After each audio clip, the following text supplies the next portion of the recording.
Live from the 607, it's the Ocho Duro Parlay Hour, where we're talking everything movies, TV, comics, and entertainment. Join in the conversation on social media with the hashtag ODPH, because here we go.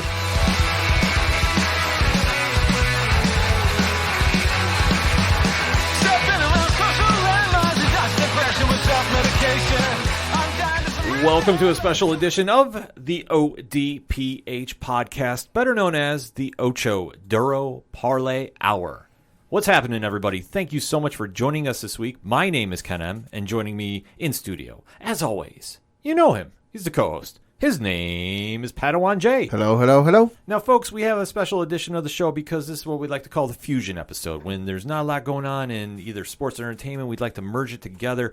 And obviously, there is one event that is going on in the world this week that is dominating literally everything. All-Star Game. Well, for some, yeah. But for the vast majority of the ODPH society, all attention will be taken to California this weekend. Also where the All-Star Game is. Well, that's true. But I said weekend, though, because for 4 days, pop culture is going to be dominated in San Diego. Yeah. Because it is the triumphant return to in-person San Diego Comic-Con. Mm-hmm. Now, obviously, due to C-19, we didn't have a couple live events. Yep. And I know, obviously, last year they tried doing like the test run. That's what we're going to refer to that whole thing. Yeah, well, we're not even going to talk about it. It was a mess. Exactly. That's why we say it's a test run, because obviously trying to transition back to live crowds after shutting down for a while, it takes a little time getting used to kind of seeing what the proverbial temp in the room is. But now San Diego is back. Mm-hmm. It is a loaded roster of panels Yes, it is. and events. So what we are going to do is break down the 52nd year of San Diego Comic-Con like only the ODPH does. First segment is going to be Thursday and Friday breakdowns. Second segment will be Saturday and Sunday and kind of final thoughts on that. And then the third segment, we're just going to talk a little sports because we do want to talk a little pro wrestling. We want to talk a little baseball, as Pat alluded to, and a little bit more. So if you want to get in on that conversation, and I hope you do, swing on over to odphpodcast.com. Join in the conversation on social media accounts. You can find them all right there. Parlay points, blogs dropping left and right. T-Public Store, the classified section, which has friends of the show like 8122 Productions. And actually now renamed 3fnpodcast.com. So you want to go check that out. The directory, if it's anything and everything that is the ODPH, it can be found at odphpodcast.com. And always remember on social media, use the hashtag ODPHpod. Pad, let's not wait any longer. Let us talk San Diego Comic-Con. All the information that you are going to hear is cited and found at comic-con.org. So let's kick it off. So the first panel, and where you got to know all the times we mentioned here are in Pacific time, so adjust accordingly for your time zones. Mm-hmm. First panel we're going to talk about is taking place on Thursday, July 21st, 11:30 a.m. to 12:30 p.m.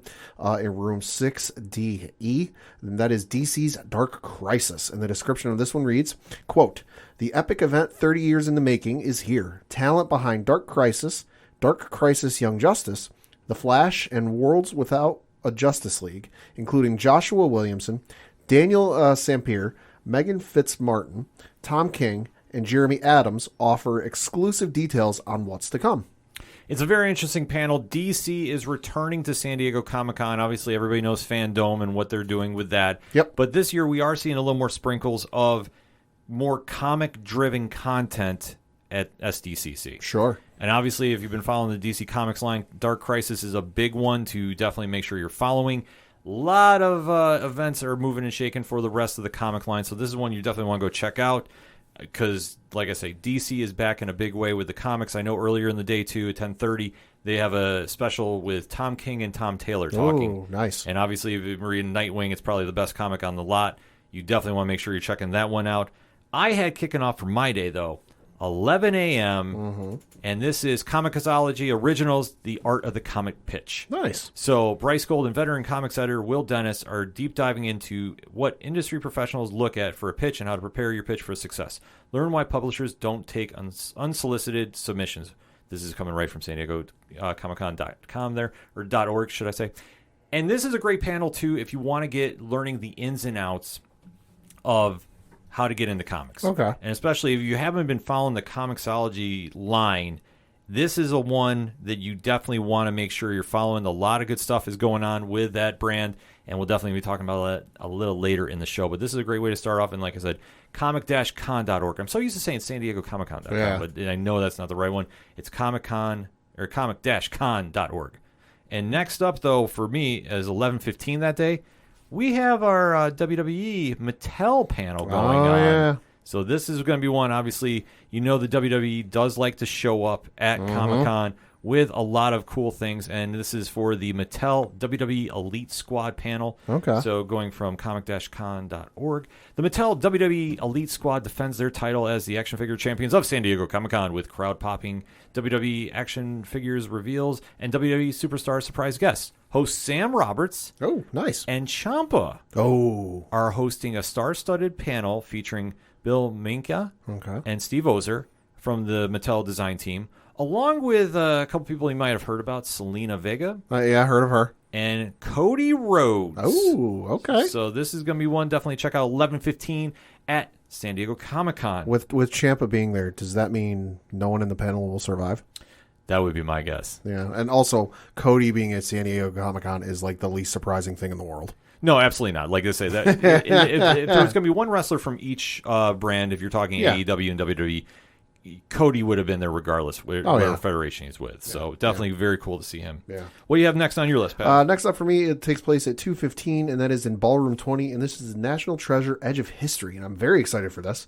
The description on the website reads, quote, "The cast and executive producers share an exclusive behind-the-scenes look at the upcoming Disney Plus original series National Treasure Edge of History, which is an expansion on the hit film franchise.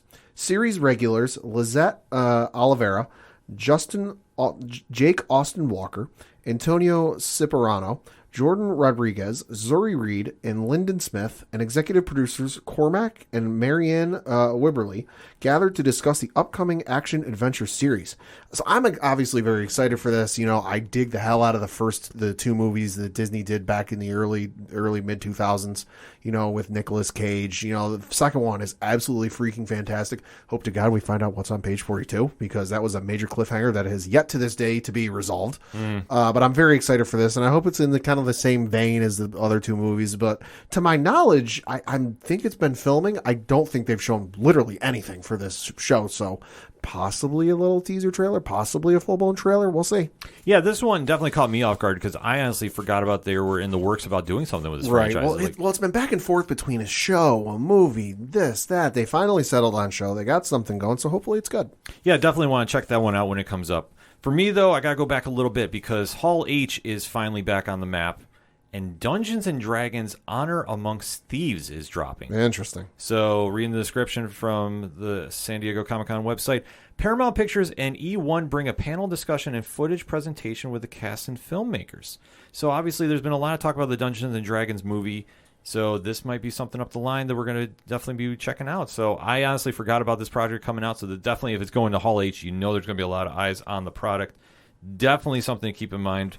And going a little later in the day, 2 o'clock, well, actually 1:45. We got to jump there a little bit. Okay. Crunchyroll is running a panel out there. Okay. So, I know that you're a big Crunchyroll fan. So It's their industry panel, and you can hear about everything going on with them from Crunchyroll's Tim Liu and Lauren Moore. Well, and especially them merging with Funimation. That should get very interesting, San Diego being the monster that it is. Absolutely. So that is one you definitely want to keep an eye out for, too.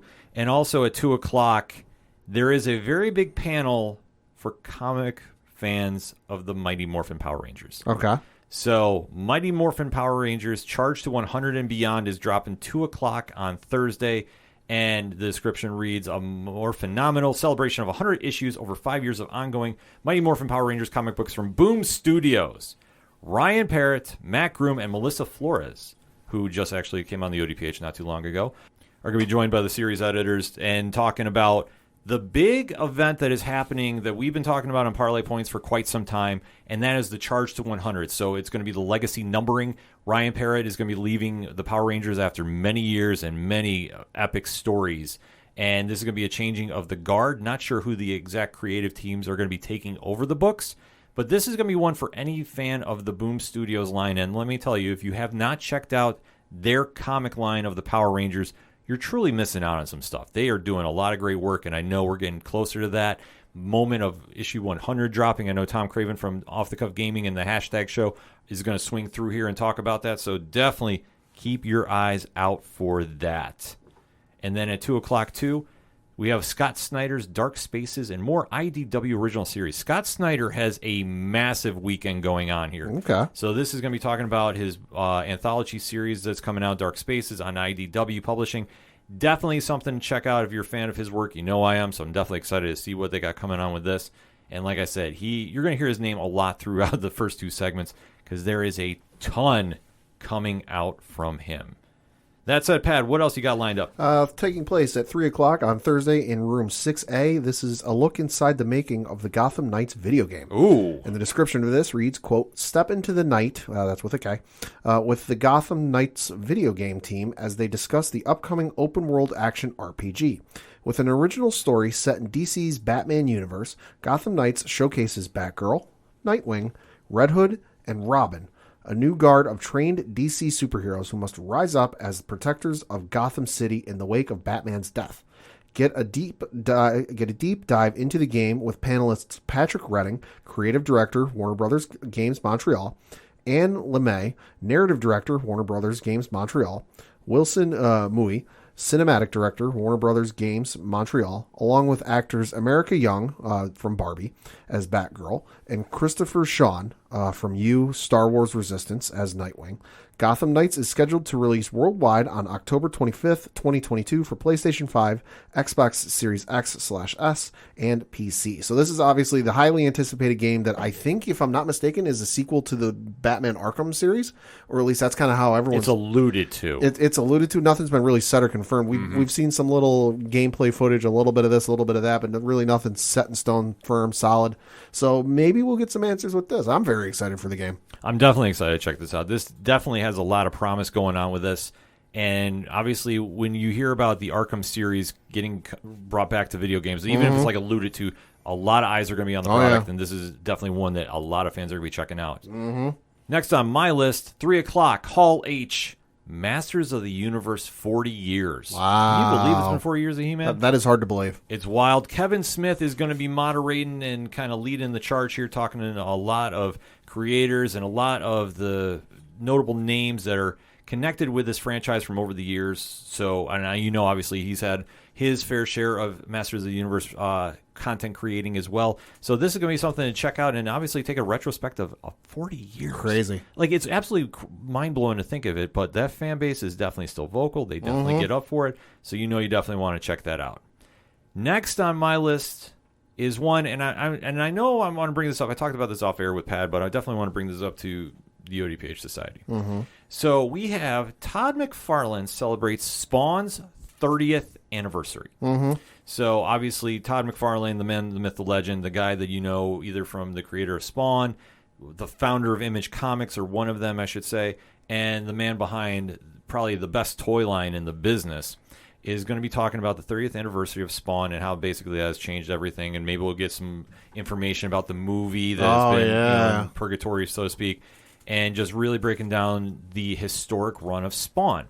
And what I kind of mentioned to Pad too is throughout San Diego Comic-Con this year, we have separate panels for the Image creators, 4 of the original 7. I'm surprised, being the 30th anniversary of Image Comics, we didn't have a joint panel somewhere. I mean, I'm not surprised. No? No, I mean, we know how tenuous the relationship can be between those individuals, that it depends on the day of the week, the month of the year, and then even the weather outside, whether they get along or not.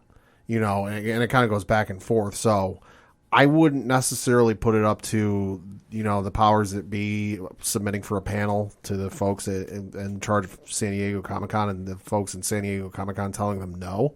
I don't think it's that. I think it's more the case that they just didn't want to bother. It might be the case. And by they, I mean the creators behind Image Comics. Well, I'm sure that for them, I mean, a lot of them have moved on from Image. We know Jim Lee is running with DC right now. Rob Liefeld's doing his own thing. So it just really kind of depends on the time of the room. I was just thinking it's like for 30 years, maybe they'll get back on stage. Who knows? But seeing how they all have their own 30th anniversary panels, it's just kind of like when your favorite band breaks up and they all do solo projects. Like, you're kind of like, yeah, this is cool, but I'd like to see everybody get back together. And you don't know the reason why. I mean, we've always heard rumors here and there about that, that certain people are not talking to certain people and all that jazz. Right. You hear a lot of hearsay. So it's kind of the narrative that we are just kind of interpreting. Not to say it's 100% fact, but it's one of those situations. At the end of the day, I would have loved to see him get back on stage and do something, but not this time for me. But next up, though, what you got, Pat?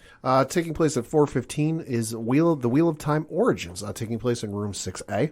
Description of this reads, quote, "The Wheel of Time Origins is an animated digital short companion series to hit fantasy epic The Wheel of Time on Prime Video. The Wheel of Time Origins brings fans deeper into the lore of the Wheel of Time and its vast history and subjects. The creative team and a surprise guest behind the Wheel of Time Origins treats fans to a deep dive conversation into the making of this beloved companion series, along with an exclusive special video presentation that promises to deliver some Comic-Con magic to attendees," close quote. So season 1, Wheel of Time, loved it, thought it was a real good series. And companion series, I'm here. Hey, I'm all for it. I'm all on board. Excited to see that, and maybe we get a little hint as to what this is. And then maybe that little hint they're teasing at the end of that description there, maybe something for season 2. I believe they've started filming. Could be wrong. Last I heard, they did start filming, but Wheel of Time obviously came out. A lot of hoopla behind it. Special effects are either you love them or you hate them. Yeah, they're all right. I mean, I know that's kind of the topic of discussion when you talk to a lot of fans about it. Because obviously, with Amazon Studios, they're doing a lot of crazy things, and obviously you see the standards that they've done with The Boys, and and obviously with some more projects coming down, one notably Lord of the Rings project. Yeah. So you're kind of seeing that and going, okay, well, in my opinion, is this matching up to snuff? But the show was well received from the majority of fans I talked to about this, so not super surprised to hear we're getting some more information on that, and who knows? I think maybe we'll get a teaser for the next season. Who knows? Next up on my list, though, 4:30 Hall H. Okay. Shatner on Shatner. Ooh. So the one and only William Shatner, and I don't even need to say all his accolades. We'd be here a while. Exactly. Is going to be talking with Kevin Smith about his many accomplishments, and according to comic-con.org, the new project with Legion M, accompanied by pop culture documentarian Alexandre Philippi. So this is going to be something to definitely check out if you're a William Shatner fan. He's always entertaining wherever you can catch him. And I am very intrigued to see what comes out of this panel. I definitely got to say that. It has sparked my interest, so that is a good thing.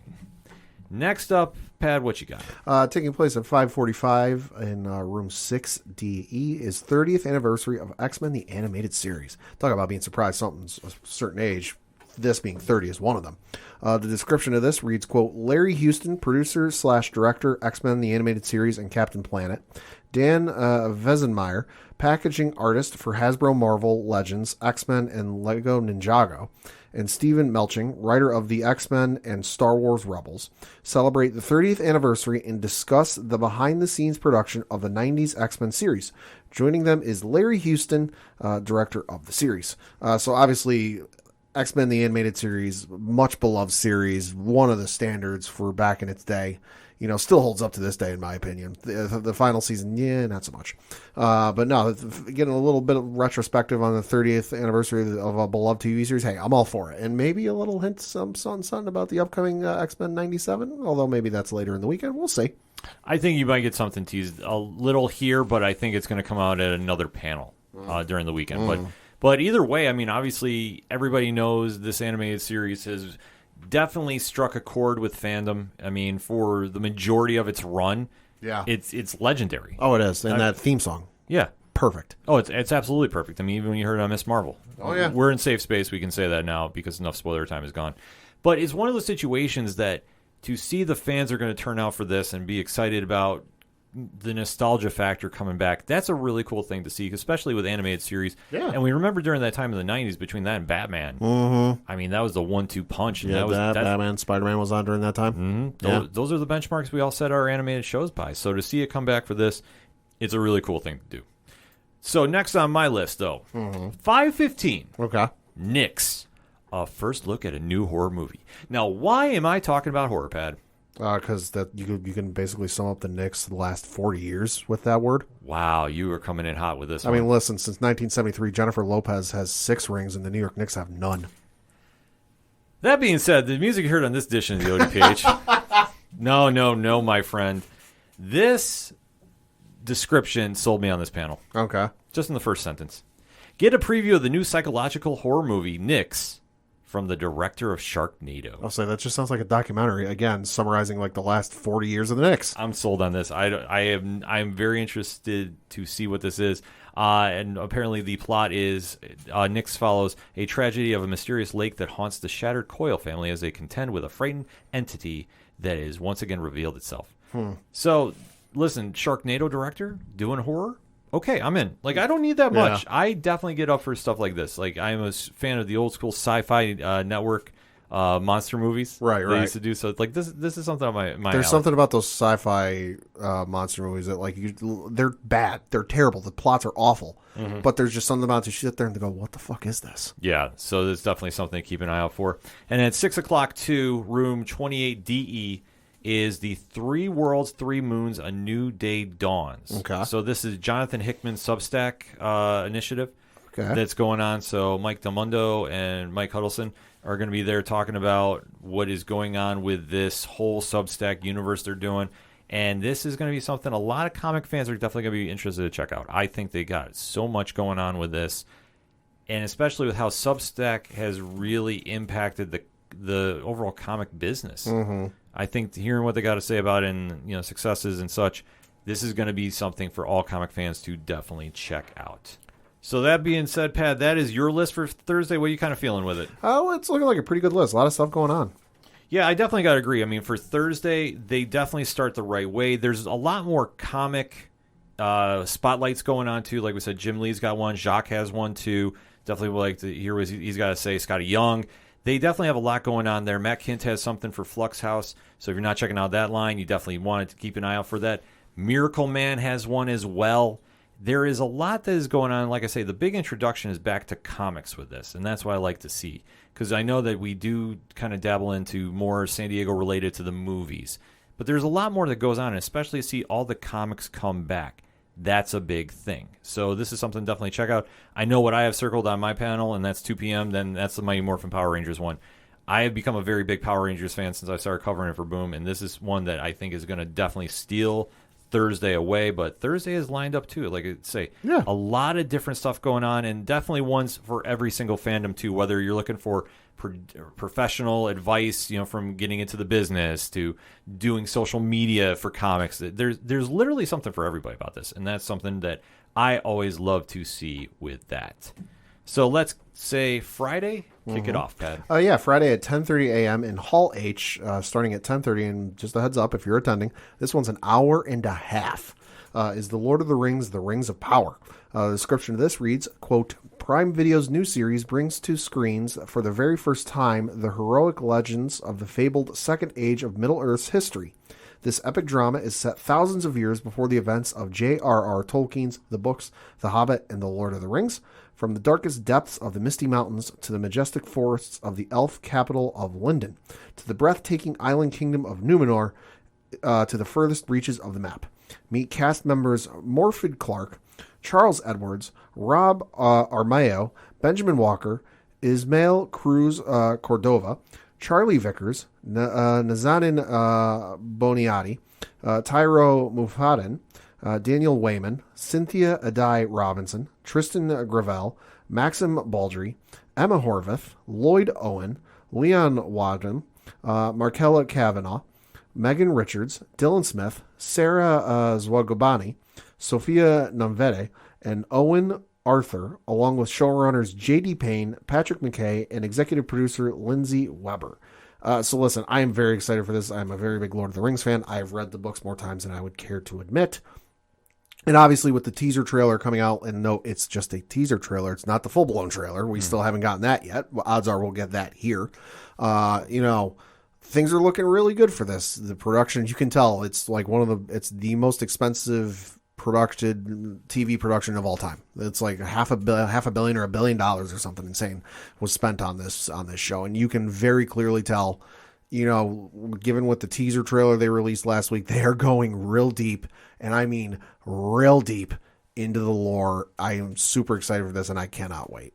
It's definitely something very cool to see, and especially with that fandom, they got to really deliver on this. I mean, I think it's one of the situations that they don't really have a lot of room for error. They really don't. And obviously with the money they're dumping into it, that's something that, I mean, it's very cool as a fan to see. Yeah. But it's a very catch-22 because if the show doesn't deliver, that's like a Waterworld type failure if it doesn't. Not saying it's going to, but obviously when you have that much hype behind it, the Lord of the Rings trilogy did very big at the box office. Oh, yeah. The Hobbit did slightly less, but it still made enough profit that they're going back to it. Right. But you almost have to wonder what direction it's going in. Is it going to be a smash hit for Amazon? Which, I mean, if you're banking that much, and granted, I think they're pretty safe in their investment. Yeah. It's one of those situations that we just have to watch as fans to really see, because I know that a lot of times when you try going to the well too much, like Game of Thrones and other fandoms, it sometimes doesn't pan out that way. So definitely a lot of eyes are going to be on this to see, so very excited to see about that. Yeah. So kicking off for me on Friday, 10:15, the Multiverses. So this is the freeform fighter game. Yeah, the Warner Brothers one, yeah. Yeah, so reading from DCComics.com, get a behind-the-scenes look at Multiverses, the all-new free-to-play platform fighter video game featuring an ever-expanding cast of beloved heroes and personalities from Batman, Superman, Wonder Woman, Harley Quinn to Shaggy, Bugs Bunny, Arya Stark, and many others. Including the Iron Giant. Yes. So this is going to be something to keep an eye out for, because the first looks at this, I was like, we're playing Super Smash Brothers. It's essentially what it is, yeah. And I'm not mad about that. No. I'm not mad about this at all. And the beta, I believe, is dropping extremely soon. I think so, yeah. So this will be available on Xbox, PlayStation, PC console. Yeah. So this is going to be something for the gamers to really get into. And listen, if it's anything like Super Smash Brothers, but with the Warner Brothers properties, it's going to be super addicting. Oh, yeah. So I know where I'll be spending a good majority of my time doing. Right. So definitely want to check that out. 10 a.m. going back, though, there was a panel that caught my eye, and the name of this panel, Pat, is enough to sell me on this. Sure. The Dan Slott panel of comic book accountability, or, quote, why did you do that to my favorite comic character? I love the name of this, so that's why I had to go back. And the description's even better. It's 10 o'clock in the morning. Yeah. Dan Slott has a spotlight panel and is probably groggy. If you ask him the right questions, he might slip up and accidentally give something away important. How can you pass that up? That's hard to pass up. I love that. I love absolutely everything about this introduction from comics-con.org.com. So that being said, if you're a comic book fan, you definitely want to go check it out. Dan Slott is very synonymous with a lot of characters, and if you can catch him saying something, that'll be even cooler. So you want to go check that out. And also at 11:15, if we're talking comic characters, or comic creators rather, spotlight on Scott Snyder. Oh, yeah. So like I said, he has a monster weekend going on at San Diego. And I know he's going to be talking with Will Dennis, who's the editor on Comixology, and a couple other things that he's doing. And they're going to be basically talking about the new projects they have coming out, some of the past stuff on Comixology, which we have Demons is now out on print via Dark Horse Comics, so you definitely want to go check that out if you haven't already. And this is going to be a very cool one-on-one. And it's, like I said, I can't harp enough about this. When you have those one-on-ones with a creator talking to a moderator, and you're just sitting there, they really deep dive into like the thought process that goes into some of the favorite creations that you have. So this is something that if you're a fan of a creator, definitely go check out their spotlights. And listen, Scott Snyder, what else can I say about him? He is a fantastic writer. His Batman is my Batman. Enough said about that. What you got, Pat? Taking place at 11 o'clock in the Indigo Ballroom at the Hilton San Diego Bayfront is the origin story you've been waiting for, Gremlins, Secrets of the Mogwai. This is taking place at 11 a.m., and the description of this reads, quote, magic, mystery, mayhem, and Mogwai. The cast and crew of Gremlins, Secrets of the Mogwai answer your questions about the upcoming HBO Max animated prequel series. Executive producers C. Chun and Brendan Hay, alongside Tara Ruping, art director, Isaac Wang, the voice of Sam, AJ Locascio, voice of Gizmo, Gabriel Nevea Green, voice of Ellie, and others will unveil the first clues to unlocking the secrets of the Mogwai that will leave you hungry for adventure. Just don't eat after midnight. Gremlins Secrets of Mogwai is produced by Amblin Television in association with Warner Brothers Animation. So this is obviously the prequel series to the beloved, cult classic film Gremlins. We don't talk about Gremlins 2. No, we don't. But Gremlins 1, fantastic movie. I love it. Haven't seen it in a while. I should probably remedy that. But this prequel, I'm interested to see. They haven't put anything out for it, so I got to kind of see a teaser trailer before I decide, am I going to watch this when it drops, or am I going to watch this once it's all said and done? I definitely want to check this out. This Gremlins is something that is growing up in the 80s you know about. So this is something definitely keep an eye out for. I think there's a lot of stuff that's going to be coming out of this one. Definitely excited about this.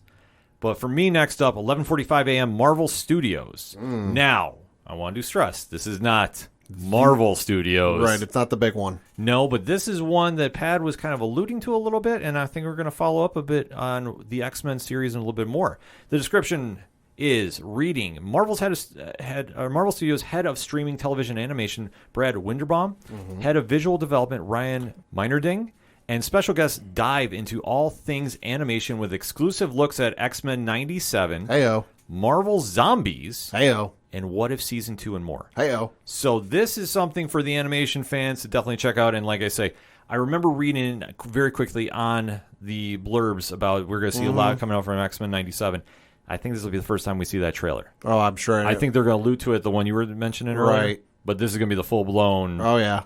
I don't want to say the Hall H moment, but I mean, it'll be a Hall small H moment. Yes, it definitely will be. So this is one definitely to check out if you're into the animation stuff. And Marvel Animation, listen, it's not the same as DC's, but there's still some gems. But it's gotten better, though. Yeah. I will say this. Yeah. I think they put a lot of work into it, Yeah. and they're really honing that craft. So we definitely have to give them their flowers about that. And this is one I'm very interested to see how about Marvel Zombies. I will say that the Marvel animated stuff that's been on Disney Plus, fantastic stuff. The stuff that was put out on Disney, yeah, it's hit or miss whether you like it or not. Like I thought the Avengers show they did on Disney, Disney XD was okay. The Spider-Man one was good. But it, like I said, it's hit or miss. It definitely is. So definitely this panel will definitely clear up a lot of questions that we have about that. Absolutely. Next up, Pat. Next up, 12:30 p.m. On Hall H, AMC's Tales of the Walking Dead. And the description of this reads, quote, introducing a new series within the Walking Dead universe. Cast and creatives discuss the anthology of life and death, high-stakes survival within Tales of the Walking Dead. Cast will appear to discuss their exploration of unique stories within these standalone episodes focused on both new and established characters within the Walker apocalypse. Creators will share their thoughts on single-episode storytelling, and cast will share behind-the-scenes anecdotes about these stories. Plus, view the premiere of the series trailer, close quote. They're being very vague on who's going to be here.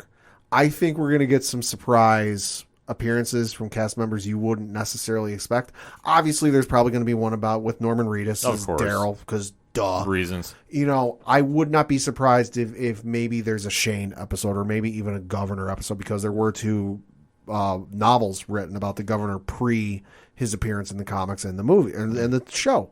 But the fact that they're being deliberately vague about cast, because like a lot of these panels that you see for a TV show or movie or animated stuff, they'll mention like cast members who are going to be there.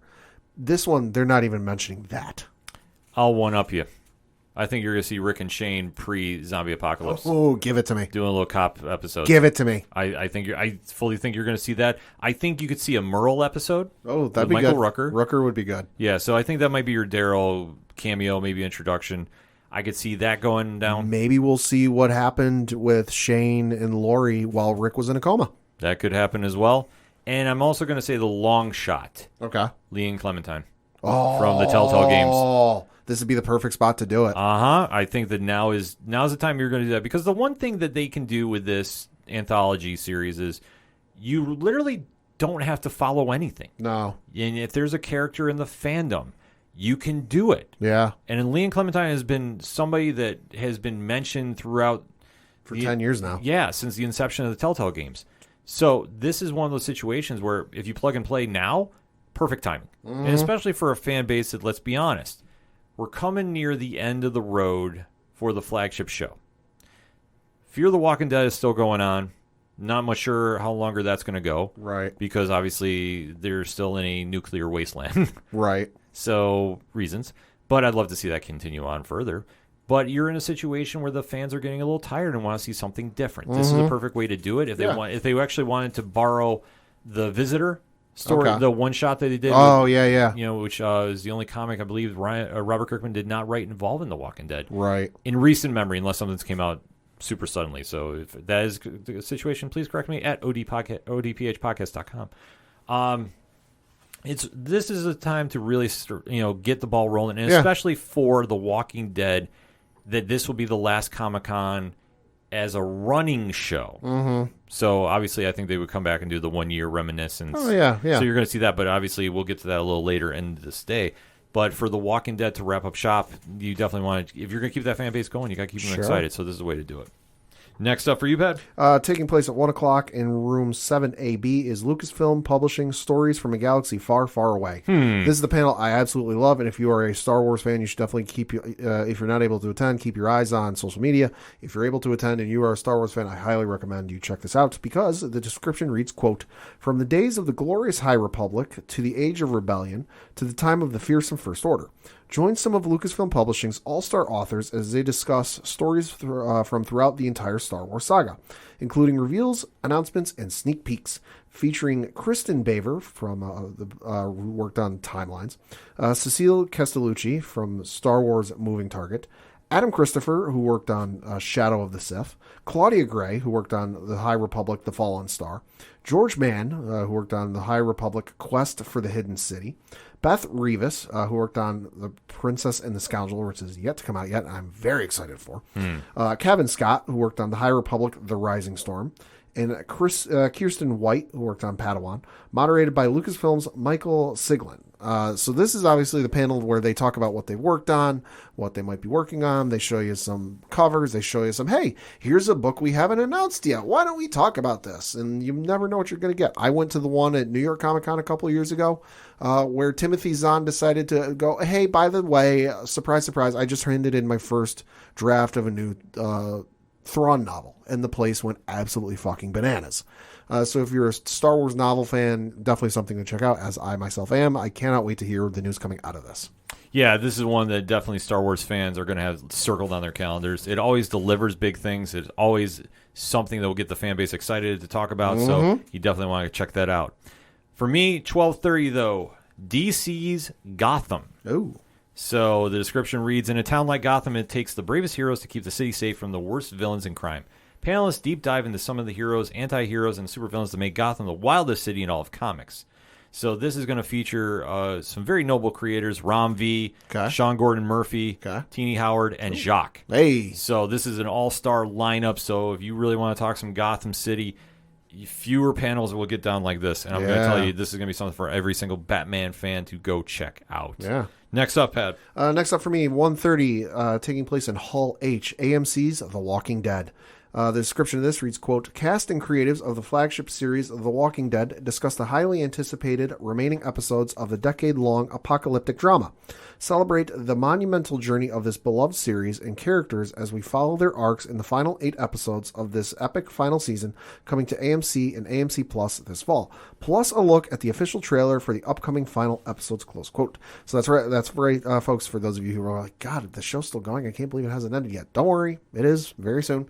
It's got 8 more episodes coming back sometime this fall. They haven't said yet, but I'm going to guess they're going to go with their usual like end of October, like they usually do. And then we'll see where they go from here, because as they've said, they've got stories for decades to come. So, well, we'll see. Yeah, I mean, this is going to be bittersweet. I mean, this is one of those situations that if you've been going to cons as long as Pat and I have, now granted, we are New York Comic-Con veterans. Yep. This is San Diego we haven't been to yet, but every year when we go to New York, we'd always go hit the Agents of S.H.I.E.L.D. panel. Mm-hmm. And obviously when Agents of S.H.I.E.L.D. wrapped up shop, it was a bittersweet one because a lot of great memories were there. I mean, and I've been to the Walking Dead panels at New York. Mm-hmm. So to see it now all come to, a closure, it's a bittersweet moment, but it's something that if you're still a fan of the genre, you're still a fan of the show, you definitely want to keep your eye on. And to see how they're going to close this out after so long. Yeah. This is something that even if you walked away from the show, I think they're going to get a big turnout for this. Oh, guaranteed. Just to see, okay, this is how it all wrapped up. That final episode is going to get monster rating numbers. I would imagine so, unless it's up against something crazy for football. That could, yeah. That's the only thing that could throw it off. Yeah, that could. Because if There's a real big game. Thing of it is though, is Walking Dead in its heyday, like when I was in college, so that was around 2012, 2013. Again, depending on the matchups, but there were some weeks, because I was real interested in the Walking Dead ratings numbers, there were some weeks where it would come close, if not beat, the Sunday Night Football in ratings. Well, it's the one thing about the show that when Robert Kirkman created this way back when, I don't think he realized of how much it would connect with a pop culture audience looking for something different. Well, and especially because you think about it, at the time, there was nothing else on TV like it. Netflix hadn't really come into its swing with its own original programming. Amazon Prime, I think, was a thing, but they didn't have their own original programming. You know, Hulu was a thing, but it wasn't what it is today. It was more hey, it's your favorite shows available the next day for streaming. You know, HBO Max wasn't a thing. You know, Disney Plus didn't even exist. So it was literally the only thing of its kind on broadcast. Yeah. And then, obviously, the show had risen to such a popularity, like you touched upon. It was the number one show on television for a quick hiccup.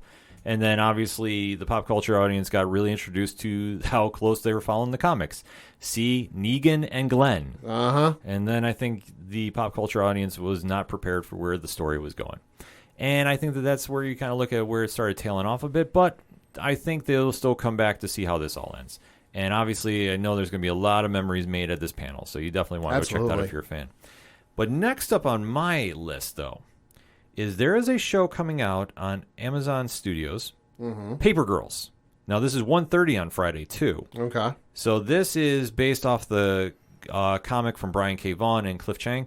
So this is something that's got a lot of hype behind it. It's debuting on Prime Video on July 29th. Okay. We are going to have a Parlay Points blog out before then a little bit, so definitely keep an eye out for that. But this is one that I definitely want to talk about, and the preview reads like such. Paper Girls is a high-stakes personal journey following four paper girls, Erin, Mac, Tiffany, and KJ, who were out on their early delivery route in the early morning hours after Halloween 1988, when they become caught in the crossfire between the warring time travelers, changing the course of their lives forever. So this is going to be something, I'm not going to say it's going to be as big as Stranger Things per se. Probably not. But I think, though, you're seeing a lot more shows kind of taking that time travel back to the 80s. Sure. And to really capture that vibe. This could be, obviously, a lot different. But if you've read the books, you know that this is something that to definitely check out. The fact we're getting more independent comics picked up for series, this is going to be a big deal. So definitely keep your eye out for that on the 29th. And like I say, I just need to check about embargoes and such. But there will be a Parlay Points blog out talking about the show as well. Right. So definitely keep an eye out for that. But Friday, July 22nd, that's when it drops. And then next on my list, though, Slaughterverse. The world of something is killing the children. So you know I'm a big fan of this comic line from Boom Studios. Yep. This is something definitely I've lined up. And I'll just read the description as follows. In 2019, Erica Slaughter introduced readers to the secret world of monsters and hunters who hunt them. In 2021, the doors open to the House of Slaughter, where the expanding world of Erica is into a storytelling universe. Now entering its fourth year of publishing. Wow. The best-selling Eisner-nominated series is only just getting started. So James Tynion is going to be there. Eric Harbon is going to be there from Boom Studios. And they're going to give you a behind-the-scenes. They're going to talk about everything going on with this book.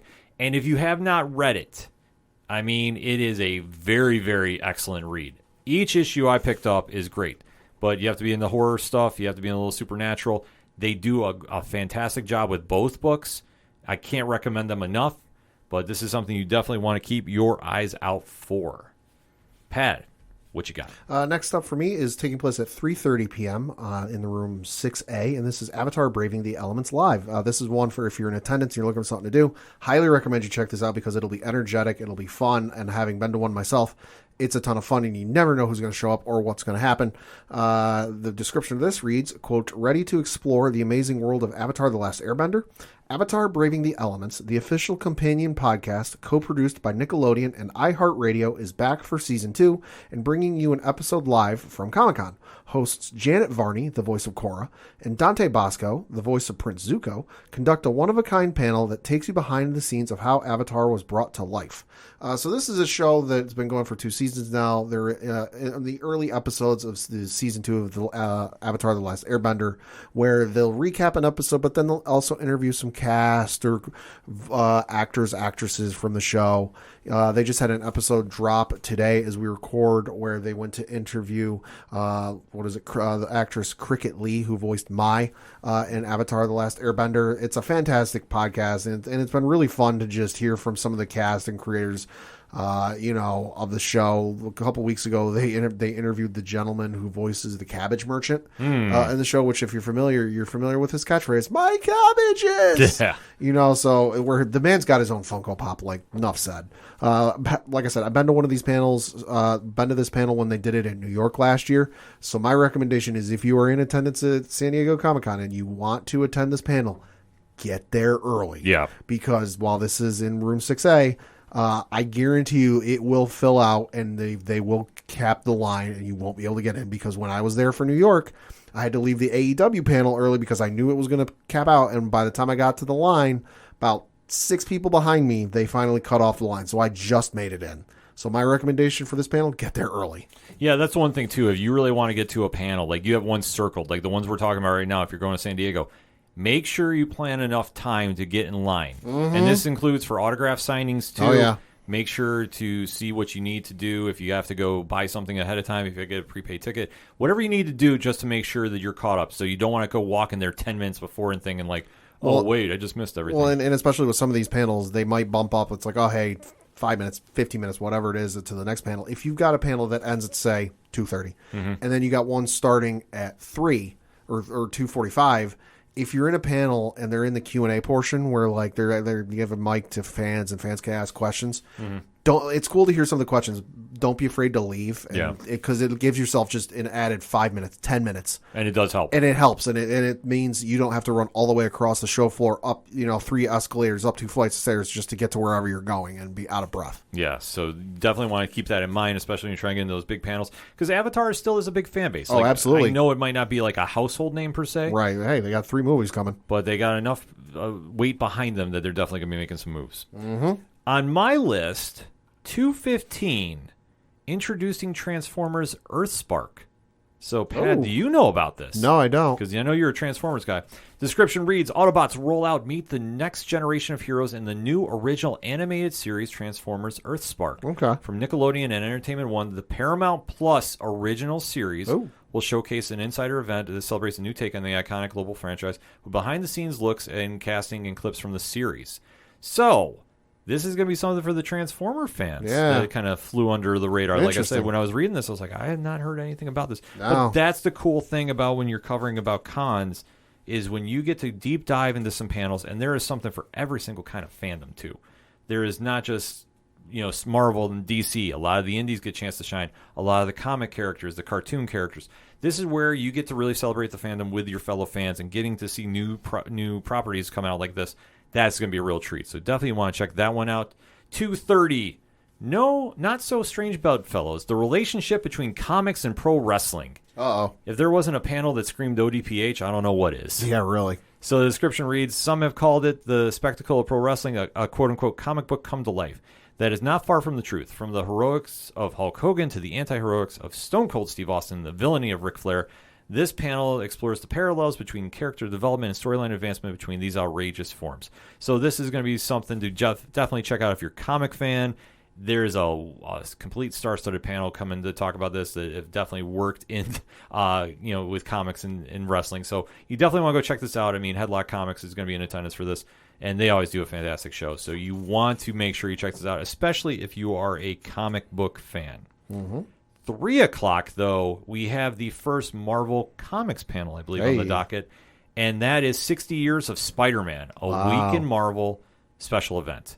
So Agent M will be heading this one up with Nick Lowe, and Dan Slott is going to be joining in, talking basically about 60 years of the Amazing Spider-Man and with Amazing Fantasy 1000. That's wild. That sounds crazy to say. That's wild. But it's true. And then they're also hinting about Edge of the Spider-Verse as well. Okay. So there's a lot of stuff. If you're a Spider-Man fan, you definitely want to make sure you're attendance for. And when Marvel Comics does a panel, if you're a comic book fan, I will tell you firsthand from New York Comic Con, they put on a top shelf show. Yes, they do. You want to make sure you're in attendance for it. They got a lot of cool stuff that they're going to be doing, and especially for 60 years of Spider-Man. Crazy. Like, I'm surprised that, like, it's kind of this low-key about it. But then again, it's not because it's a San Diego Comic-Con. Mm-hmm. So it's going to be something definitely to check out. 3 o'clock, though, Hall H. Oh. So you know this is a big project. Yes. Keanu Reeves' Berserker. Oh, yeah. The Immortal Saga continues. Yeah. So, to read the description, since its record-breaking debut in 2021, the Berserker comic has been thrilling readers with the story of a half-mortal, half-god warrior as he battles through the ages seeking to answer the mystery of his endless blood-soaked existence and just how to end it. The comic we've been covering on Parlay Points, listen, it lives up to the hype. It's the real deal. I'm going to put that out there right now. Keanu Reeves is going to be on the panel for this one as he's a co-writer with Matt Kint and Ron Garney.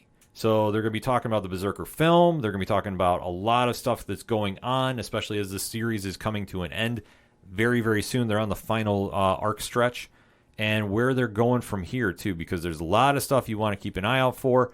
If you haven't gotten familiar with Berserker, go check it out. I will say it's not for the squeamish, though. It's very violent as it lives.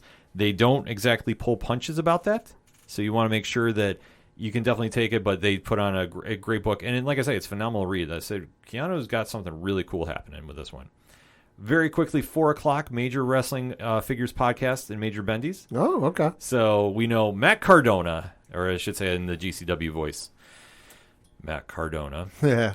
Brian Myers, Mark Sterling, and Michael Kanik are going to be discussing the process of making action figures and what's coming out with them over the next couple of years. So Matt Cardona, noted action figure enthusiast. To put it mildly, Pat. To put it mildly. Yeah. But it'll be an entertaining panel nevertheless. Like, and all kidding aside, they're going to put on a great show. So you want to check that out. Next on my list, I'm not sure if it's on yours, Pat, 4 o'clock, Marvel Comics. Oh, yeah. Marvel Fanfare. So, once again, Marvel Comics making a big deal. CB Cebulski, editor-in-chief, is going to come there and answer some questions, talk about literally everything and anything that's involved in the Marvel Universe. So, this is going to be something, especially if you're into Marvel Comics, you definitely want to go. Whenever they have these editor-in-chiefs panels, whether it's Joe Quesada or CB, they do a really good job just interacting with the fans. They answer anything you throw at them. And they were promising maybe an exciting giveaway and a special guest. Nice. I know the 1 year Charlie Cox came through. Oh, yeah, that's true. So it's not to say it's out of the realm of thought that somebody might come through there just to say hi. It's Marvel, so anything is possible. Yes. Next up, Pat. Taking place at 4:30 in Hall H, Dragon Ball Super Superhero. Oh, boy. The description of this reads, quote, just 1 month prior to the theatrical release of Dragon Ball Superhero, here members of the cast and crew offer stories and insights from the film and an exclusive look at the first 20 minutes. And, of course, giveaways. So this is the movie. This is the next story in the Dragon Ball universe. This is the furthest story, or the latest story in the animation. Obviously, the manga is ahead of this. I'm not sure where this fits in, but the movie's coming out. Fair warning, there are spoilers online because it's the theatrical release stateside and internationally. It's already been out in Japan, so there are spoilers abound on social media. So dodge carefully, folks. But no, this is definitely something to look forward to, and who knows what we might get out of this. You never know. DBZ is a big franchise. Yeah, it is. You know they're going to draw some noise about that. Going since the 80s, I think. Maybe even the 70s. Something wild like that. It's crazy, but I mean, that's one thing when fans are passionate about a property. Yeah. They are very tough to let it go. So that's something they're going to definitely be having something to say about. Yep. So that said, if you're a DBZ fan, you definitely want to go keep an ear out for the news coming out of that. Absolutely. What you got next, Pat? Next up at 5:45 in room 6B CF is The Walking Dead Last Mile, The Future of Entertainment. This one caught my eye because this is I'm like, hey, Walking Dead Last Mile. I've not heard of this. Description of this reads, quote, The Walking Dead Last Mile is the next big installment in the beloved franchise created by Robert Kirkman. But this time the story is driven by you, the fans. Actress, comedian, and Walking Dead superfan Yvette Nicole Brown and actress/creator Felicia Day co-moderate a discussion with massively interactive live event Mile, creator Jacob Navick of Genvid Entertainment, creative executive Mike Rogers of Skybound Entertainment, senior writer and producer Jessica Woodard of Terrible Posture Games, and Matthew Ball, noted metaverse author and producer on TWDLM. The team will share the latest details of this mile exclusively on Facebook. All attendees receive an exclusive t-shirt. I have no idea what this is, but this sounds interesting.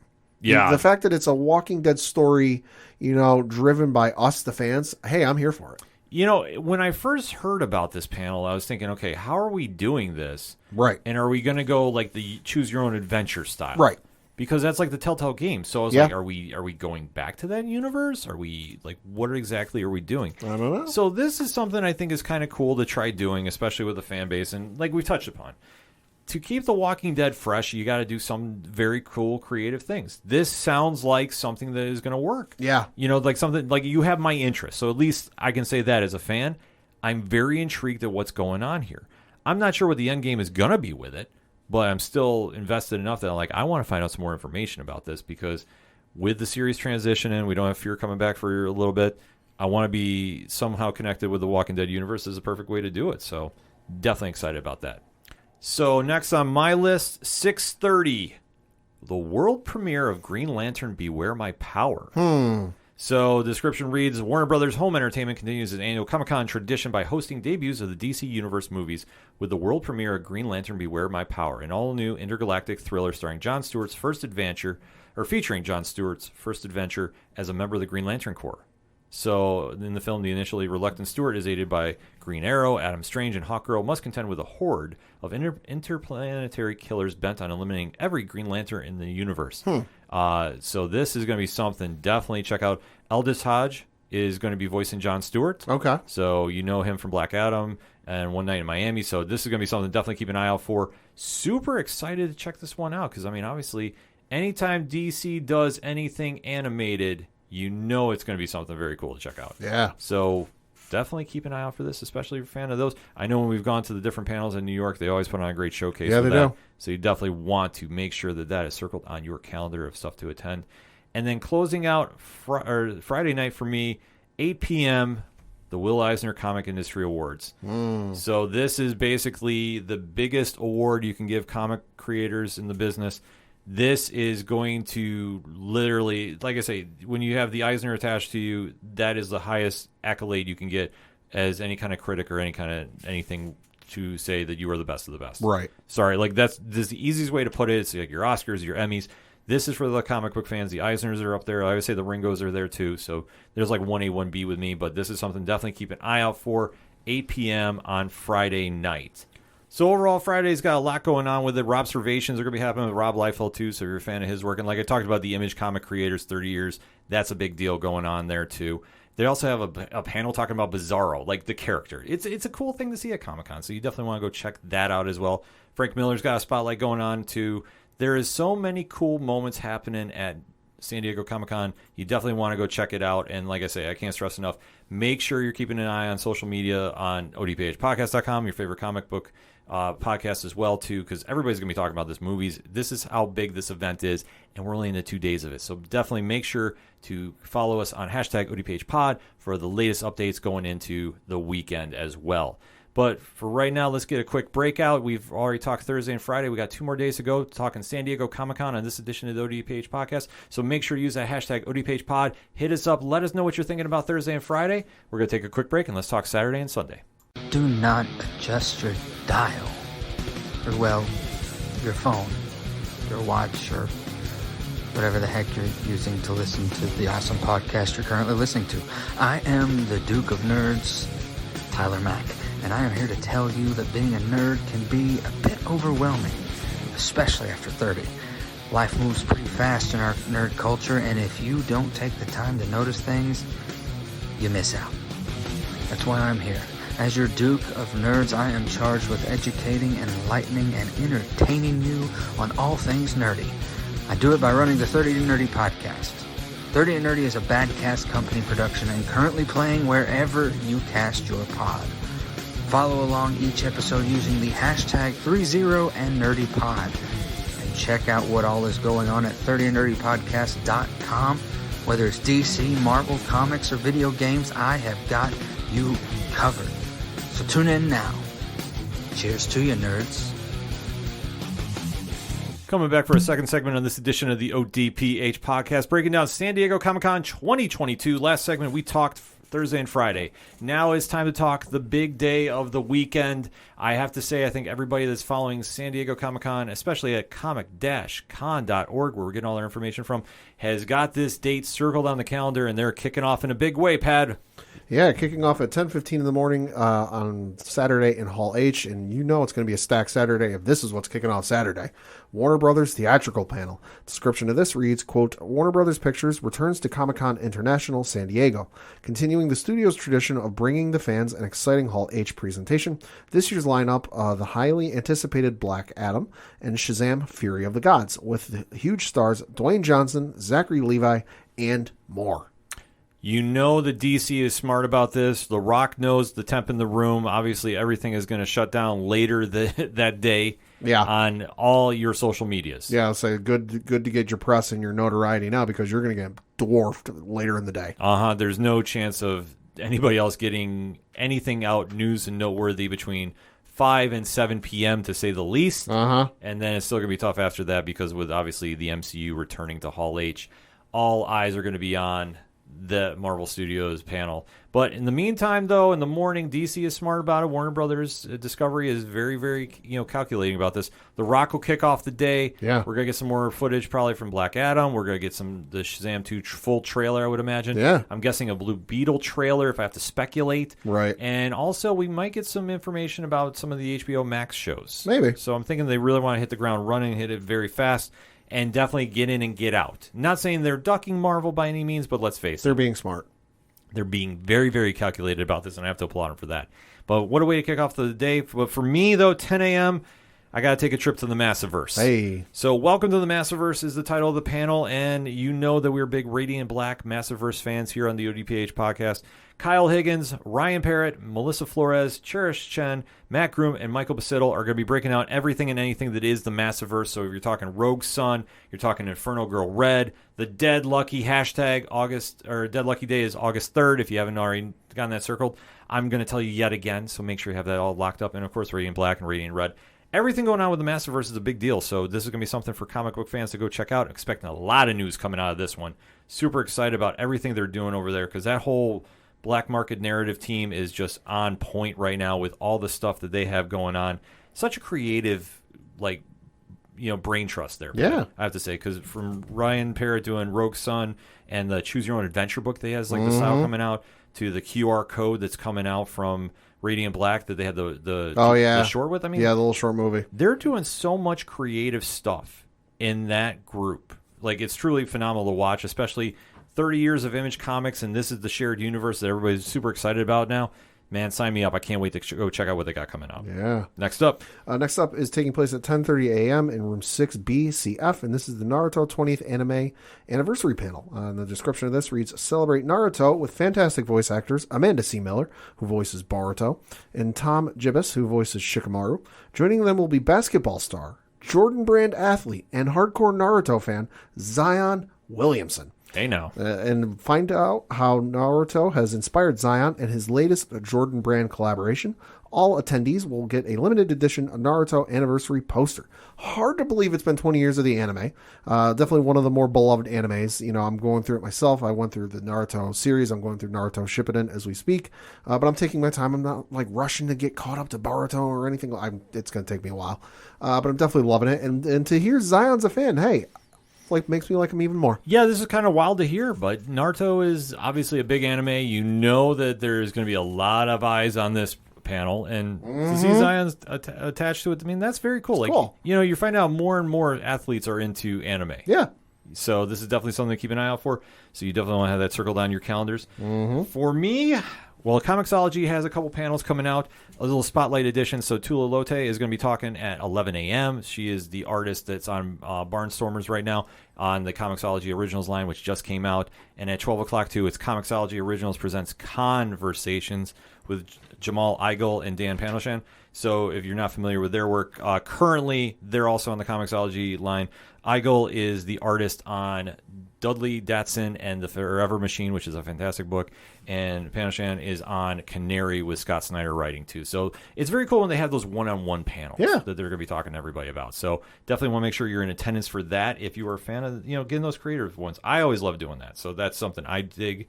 And then at 11:15 too on Saturday, it's another Image/DC Comics panel. And I have to put the slash there because when I saw this, I had the same reaction that I mentioned earlier.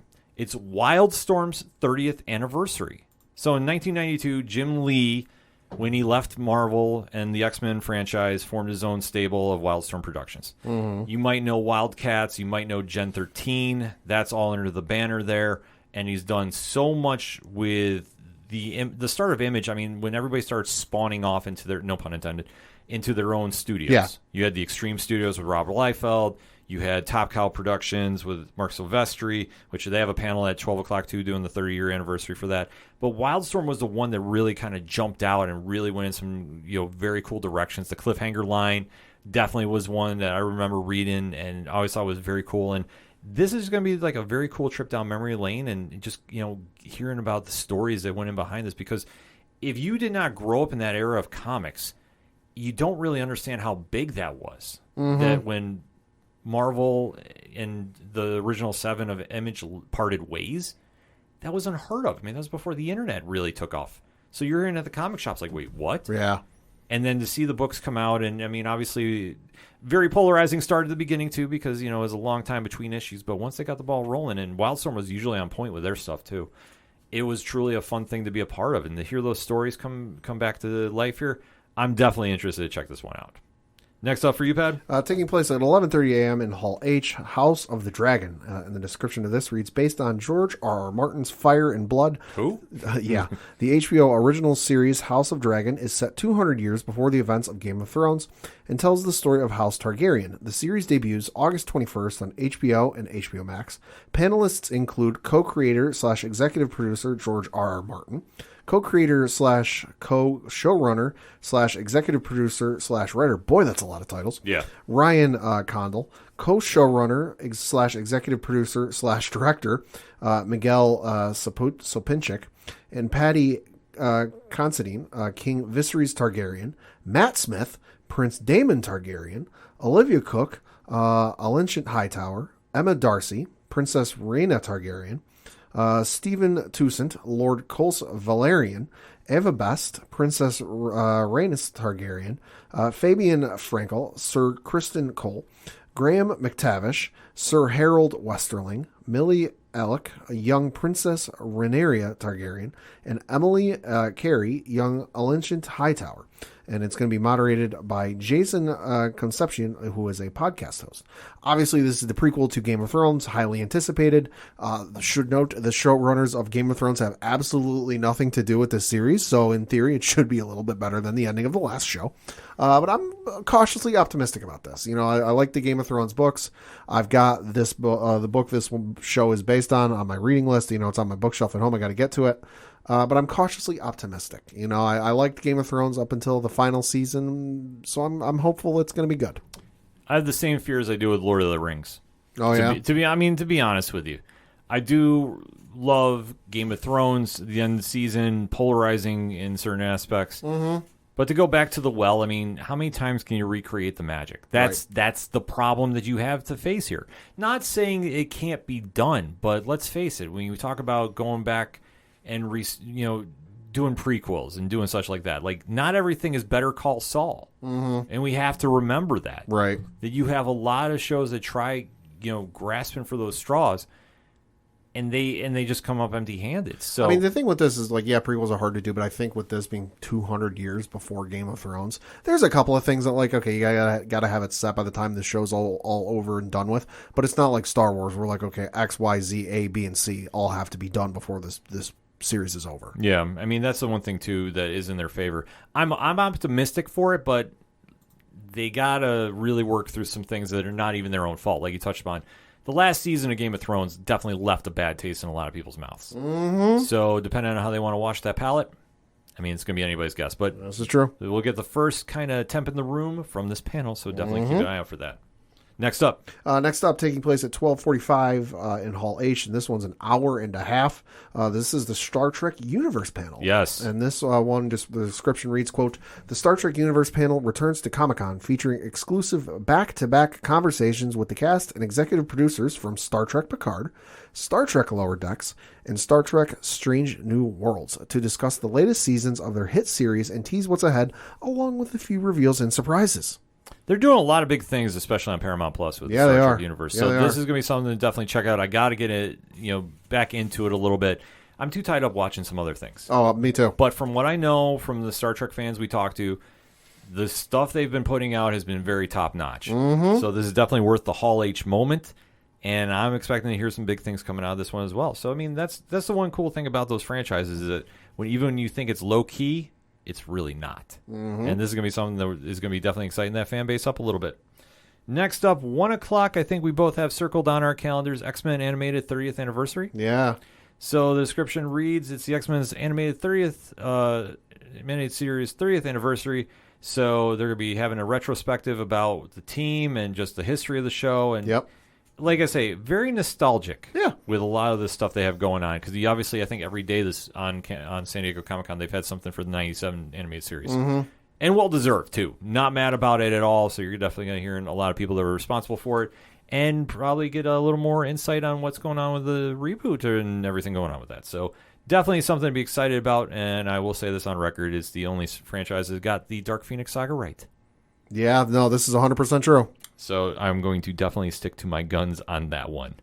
145 is next on my list, and that is Boom Studios Discover Yours. So this is going to be talking about some of the new projects that are coming out. Matt Kint, Christopher Cantwell, Michael Dalinas, and Matt Gangon are going to be talking about some stuff coming out on Boom Studios and all the book lines they have there. A lot of cool stuff going on with Boom, so definitely want to shout them out. And if you're a fan of their work, and you should be, because they're putting in a lot of cool things going on in that studio too. I mean, that whole production company. You definitely want to have this circled on your calendar as well. They do have some tough competition though at 145 because we are going back to Marvel Comics. Oh boy. And this is one that I definitely am excited to check out, but I'm a little trepid to walk. And that is because they're going to be talking about Marvel Comics Judgment Day. Oh, yeah. So this is going to be talking about the big crossover that's going on now with the X-Men, Avengers, and the Eternals. So I don't know what to really think of it. I know JVD from Crossover Collision has been talking about it, says it's been really good. I do know if I was in attendance for this, I would be super ecstatic at the panel. Nick Lowe, CB Sobalski, Adam Kubert, and David Pepos. Hey. Let's go. Which, by the way, everybody should be watching Marvel Comics Unlimited because he's doing some Avengers books on there, and they're freaking awesome too, by the way. So, that being said, if you're interested to find out about this big crossover, and you should be if you're into Marvel Comics, you definitely want to make sure you are in attendance for this one. Just go see David Pepos because he's awesome. I'm just going to put that out there. Met him at New York Comic Con. Fantastic person. So go support the hell out of everything he's doing. Savage Avengers is one of the best books on the shelves. At me about it if you say otherwise. I'm waiting for that conversation. 2:30 though, Pat. I have to calm down because, like I said, I get animated talking Savage Avengers. But there is a big show that's going on at Hall H. Yeah. And that is The Sandman. Hey. So obviously, we do know that there is a lot of hype going on with this show. Neil Gaiman's iconic adult comic book from DC is going to be hitting Netflix. Right. This is going to be a panel really amping it up because when that drops in August, that is going to be one that is going to be taking over pop culture for the weekend. If you want to get ahead of the game of your pop culture friends, start reading the comics now. Everything I've seen from this show has been literally like reading the panels. So that said, there's a lot of hype going into the show, a lot of intrigue. This panel is going to be breaking it down, especially at Hall H, and rightfully so. I would have been shocked if it wasn't. I think I'm starting to see some promotional stuff on Facebook from them. Yeah, no, they're definitely going to go. Like from the Netflix accounts. Yeah, they're going full tilt about it, and as they should, because trying to verbalize about how multi-layered and amazing this book is. Mm-hmm. Like, it's tough because we always kind of hold like Watchmen is arguably the greatest comic of all time. Right. And then if you're, a traditional superhero, obviously, Amazing Fantasy 15, yep. and, you start going to the classics. For the adult comic audience, if Sandman isn't a hit, there isn't Vertigo, there isn't Black Label. A lot of the indie books that are out right now don't really take off. Right. That's how important this book is. And if you haven't really let that sink in, think about it. Vertigo was like the biggest line of DC Comics at one point because fans were ready that grew up from the 70s and 80s we're now adults, and like we're really trying to say like, okay, I want something different. I don't want everything that's nice and bright and shiny in the Superman land. I want something different. Sandman did that, and it's so just epic reading that now with this show coming out August 5th on Netflix, a lot of hype behind it, and definitely they're going to have a lot to say at this panel. So definitely keep your ears out for that one. What you got up next, Pad? Next up at 3 o'clock p.m. in room 6A is Marvel Comics' Next Big Thing. This description reads, Marvel's most famous panel returns.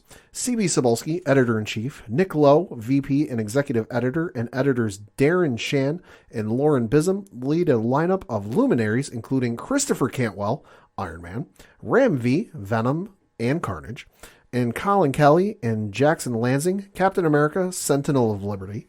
What lies ahead for Shang-Chi, Ms. Marvel, Ant-Man, Ghost Rider, and the rest of the Marvel Universe? And what is the mysterious looming danger of the dark web that threatens the future of Spider-Man and the X-Men? This is the only place you can find out. Come for the incredible reveals and stay for a unique giveaway. So this is definitely a panel you got to check out if you are a Marvel Comics fan. A lot of good information dropped, a lot of shocking information dropped, stuff to get excited about. So definitely one to check out and be on the lookout for.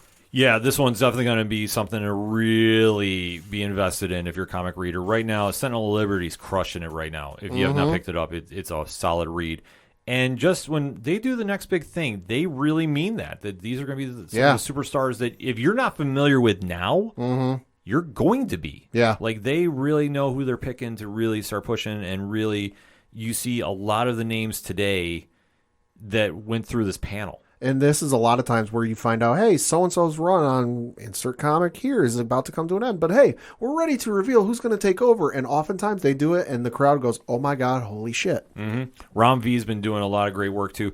Colin Kelly and Jackson Lansing, listen, I am a big fan of what they did with Harbinger. Right. I have screamed that from the high heavens. I know some of our listeners did not like that comic. I don't think they got it. As a longtime Valiant reader, I understood it, and I was very impressed with what they took with it.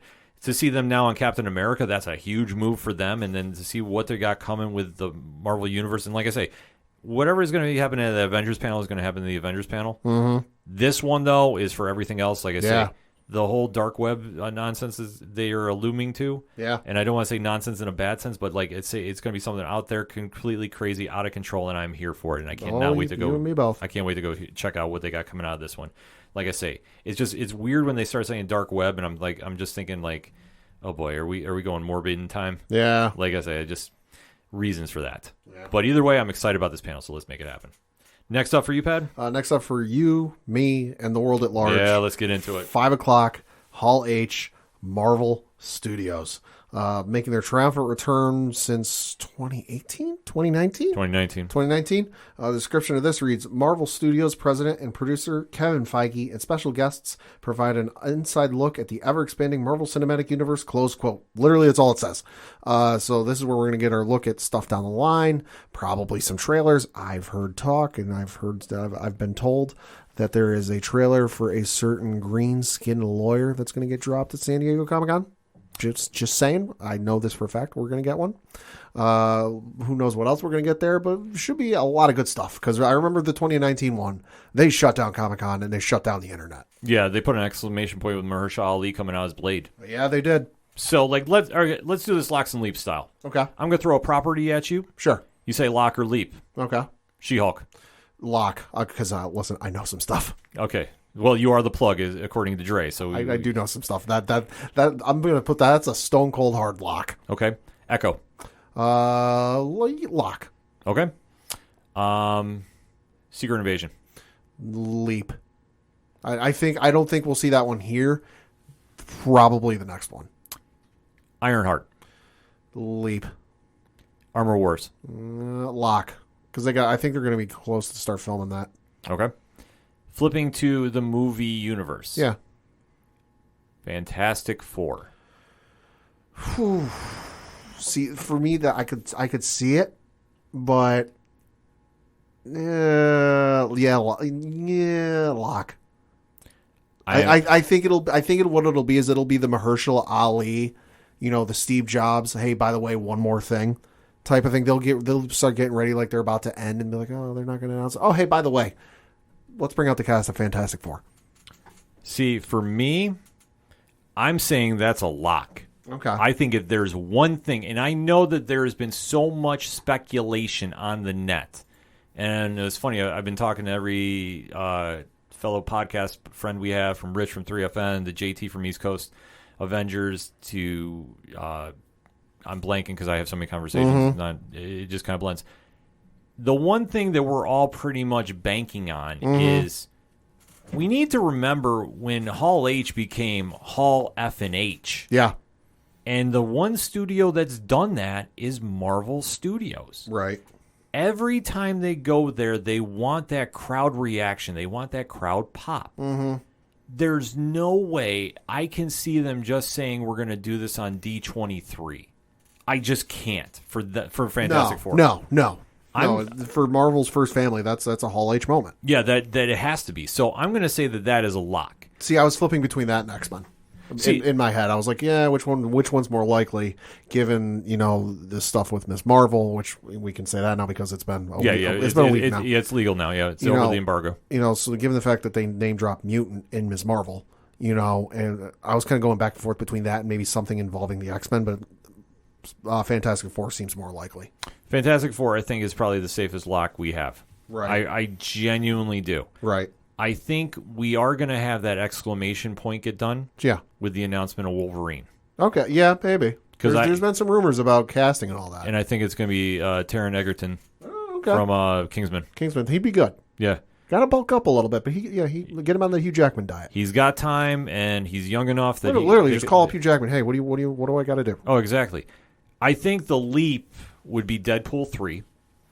Yeah, I think that a lot of talk about that lately. There is, but obviously, I don't think it's likely, but you never know. Well, that's why I say I'm going to do a locks and leap style. I think it's going to be a leap because I think that movie is going to be standalone. Yeah, and that movie is not going to be connected to anything. I think Hugh Jackman is going to be reprising his role as Wolverine. He'll be Old Man Logan, right? And that's perfectly fine. Yeah. And whatever they want to do for it is fine because it doesn't really matter. Well, and it sounds like Disney and Marvel are kind of like hands off with it. They're just like, hey, you need anything? Call. Yeah, well, I think which is perfect. Well, to understand the character, listen, there are certain characters in the comics universe that are not made for Disney. Deadpool is one. Yeah. Frank Castle's another. Yeah. You have to really kind of pick and choose where you're going to plug them in. Like I would say you're arguably never going to see a Punisher Disney Plus show. Well, I mean, you could now that there's age restrictions. You could, but I'm saying like to one that is to the level of the Netflix series. Yeah, I mean, again, though, you could because when they implemented the age restrictions, because I have myself, my parents, my sister, and my girlfriend all on access to my Disney Plus account, I had to set the age restrictions for all 4 profiles. Yeah. So and outside of being the primary account holder, I don't think they can go into, and I'd have them try, but I don't think they can go in and change their profiles. So you set that age restriction. I mean, that's the one thing. I'm not sure how they're going to do that. Like, I just say, like, for all the properties I think they would go with, I don't know if they would do Punisher. I would love to see it. I think at some point they will. I think they have to. I think John Bernthal, like, listen, whatever you want to think about the character. Yeah. And the symbol and all that jazz. He's part of that universe. Yeah, there's certain characters that you can't do Bernthal and like the Punisher without. Yeah, like, and in as much as right now they're bringing him back and they're doing it in a supernatural way. Which, listen, I know when I first read it, I was like, "What the hell is this?" But you know what? It makes sense. I understand why they're doing it. Could I see them trying to implement this on Disney Plus? Yeah, fully. I think the story they're doing right now in the comics, I could definitely see them doing. But it's going to be one of the situations that they really have to figure out what they want to do. I would think if they really want to push that line and bring the Punisher back, I mean, I think it's at some point you're going to see Bernthal come back. He wants to play the character. The fans want him back. I think if everybody gets on Disney Plus and really shoots up those ratings, maybe that would be the way to send the message.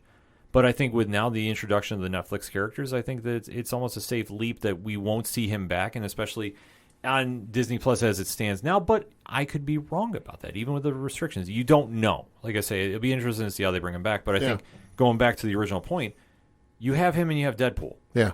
Like, not everybody's made for Disney, but they're going to make it work, and I think they're being smart about it and leaving hands off. So I'm going to say Deadpool is a leap, and I will say that We won't see. Maybe we'll get a teaser for Ant-Man Quantumania. Yeah, that could be. You might get something Yeah. for Loki. Yeah.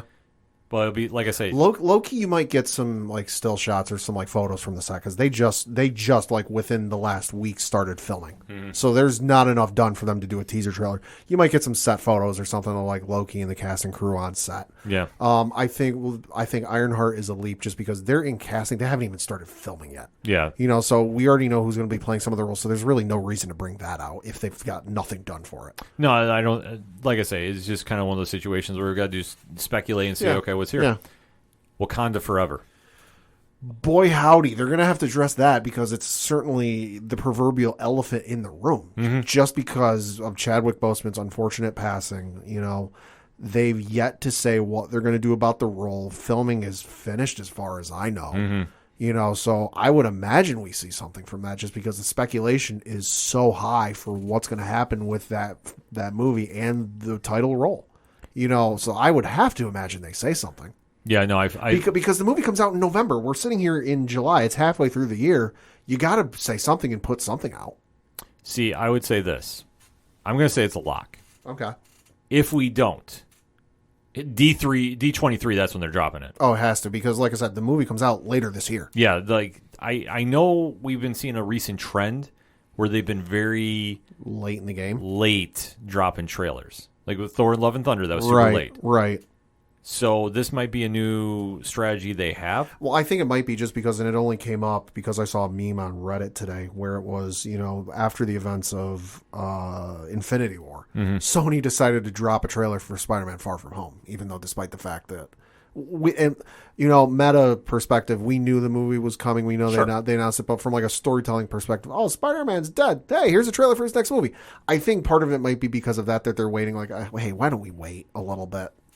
Yeah, I mean, I could definitely see that, and I think it's a smart strategy. Plus, the one thing Feige and company know is they're the brand. Yeah, they are. Like, if they wanted to, and as crazy as it sounds, they should just try doing a movie and don't even release anything. Day of, just put a poster out. That'd be wild. But you know what, though? Fans would show up. They would, yeah. Like, it's like when PWG does a Mystery Vortex show. Oh, yeah. People show up because they know it's the brand. Yeah. Like, you could see the same thing happen here. So I'd be all for that. That'd be awesome. I tell you what, that'd be ballsier than anything. They just say, here's the release date, here's the poster, put it up in your theaters and go. Nothing. That'd be a harder kept secret than Mark Hamill reappearing on Star Wars. Yeah, but you know what? Oof. Do that. Yeah. I dare them, man. That would be something wild. Just to wrap up, too, for Locks and Leaps, Guardians 3. No. Just because I don't think they've started filming yet. Okay. So I don't think so. I would imagine maybe Gunn will come out and they'll have the cast there, but past that, we won't see anything for it. Any new show or Blade? No, because I think it's still a ways out. I'm gonna say we get a teaser trailer.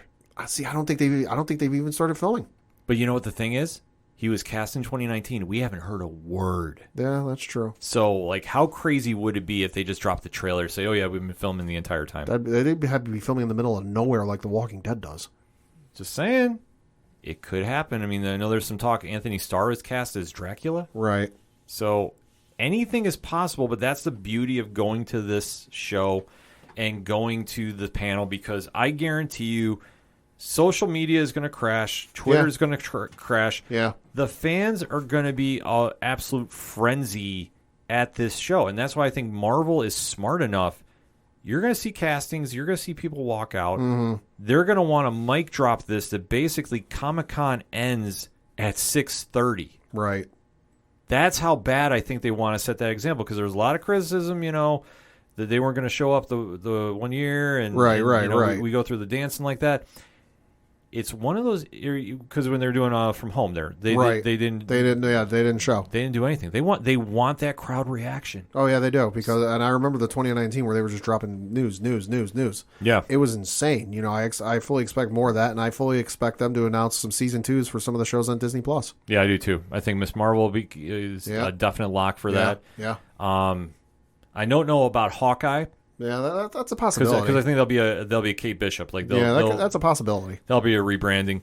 I do think we'll get a Daredevil teaser poster. Maybe Chiron and See, whatever. I think they might wait for Echo to do that. Well, I think just the name. Yeah. Going across the screen. That's all you're not going to see any footage. You're not going to see, because I know people are trying to run crazy about what costume he's going to wear. Like, listen, we just need to pump brakes. Either way, to wrap it up with the MCU panel, this is the creme de la creme. Like, honestly, this is why we are all hyped up about San Diego Comic-Con. This is why it needs to deliver. And I'm sure it's going to, and whatever you're going to be following on social media Saturday night, in the East Coast, West Coast, worldwide, it's going to absolutely shut everything down. Expect a lot of recap next week going on with that. We still got a couple more panels for Saturday. Yes, we do. So let's get into them. So at 6:30 in room 6B CF is AEW Heroes and Villains. And the description of this reads, AEW Dynamite and AEW Rampage stars CM Punk, Jade Cargill, Darby Allin, Orange Cassidy, Brian Danielson will take the stage for a ringside view of the popular wrestling franchise, airing weekly on TBS and TNT. Moderated by AEW commentator Excalibur, the discussion will dig into the heroes, villains, and championship quests through the eyes of the biggest names in wrestling. Yeah, it's going to be a fun panel. Listen, love it or hate it, AEW does do a fun panel. They do, and they're also loud as fuck. Yeah, the fans are going to show up for this. They're going to be absolutely rabid about this. And, the great thing is when the wrestlers get on there, they really break characters. They really have a fun time with the fans. I will just say, don't ask any kayfabe questions. Yeah. That gets very, very old quick. Yeah. And you're not going to get any answers to those kind of questions. Yeah. But it's still going to be one to definitely check out. So if you are an AEW fan, they'll be definitely having something to say about that. It just might be a little tough finding after Hall H. Just going to put that out there. Yeah, you're not wrong. Following up in Hall H, panel with Kevin Smith at 6:30 on that day. So it's going to be Kevin Smith doing Kevin Smith things. I would say he is now turned into the ambassador of San Diego Comic-Con. It would appear so, yeah. I think so. So he's definitely going to be talking about Clerks 3, a lot of his stuff going on, and just literally just give him a microphone and let him go. That's pretty much all you need from him. Pretty much. I'm just going to put that out there. 8 o'clock on Saturday night, too, they have the San Diego Comic-Con Masquerade. Nice. So this is going to be something that is like their cosplay competition. So obviously we do know we have a lot of cosplay fans here. You definitely want to go check that out. So it's going to be having the best of the best there, and it's going from 8:30 to 11 p.m. Wow. So that's a hell of a party. They're not messing around with this. So if you were into cosplay, I'm sure you have that locked in on your calendars, as you should. And closing out Saturday, 9 p.m., Lloyd Kaufman, 50 years of filmmaking. Wow. The Troma legend. So they're going to be celebrating his career at this panel. So definitely something if you're into Troma films. I wonder if Peter Dinklage is going to come through because he's tagged to the Toxic Avenger show. Could be. Final thoughts on Saturday, Pat?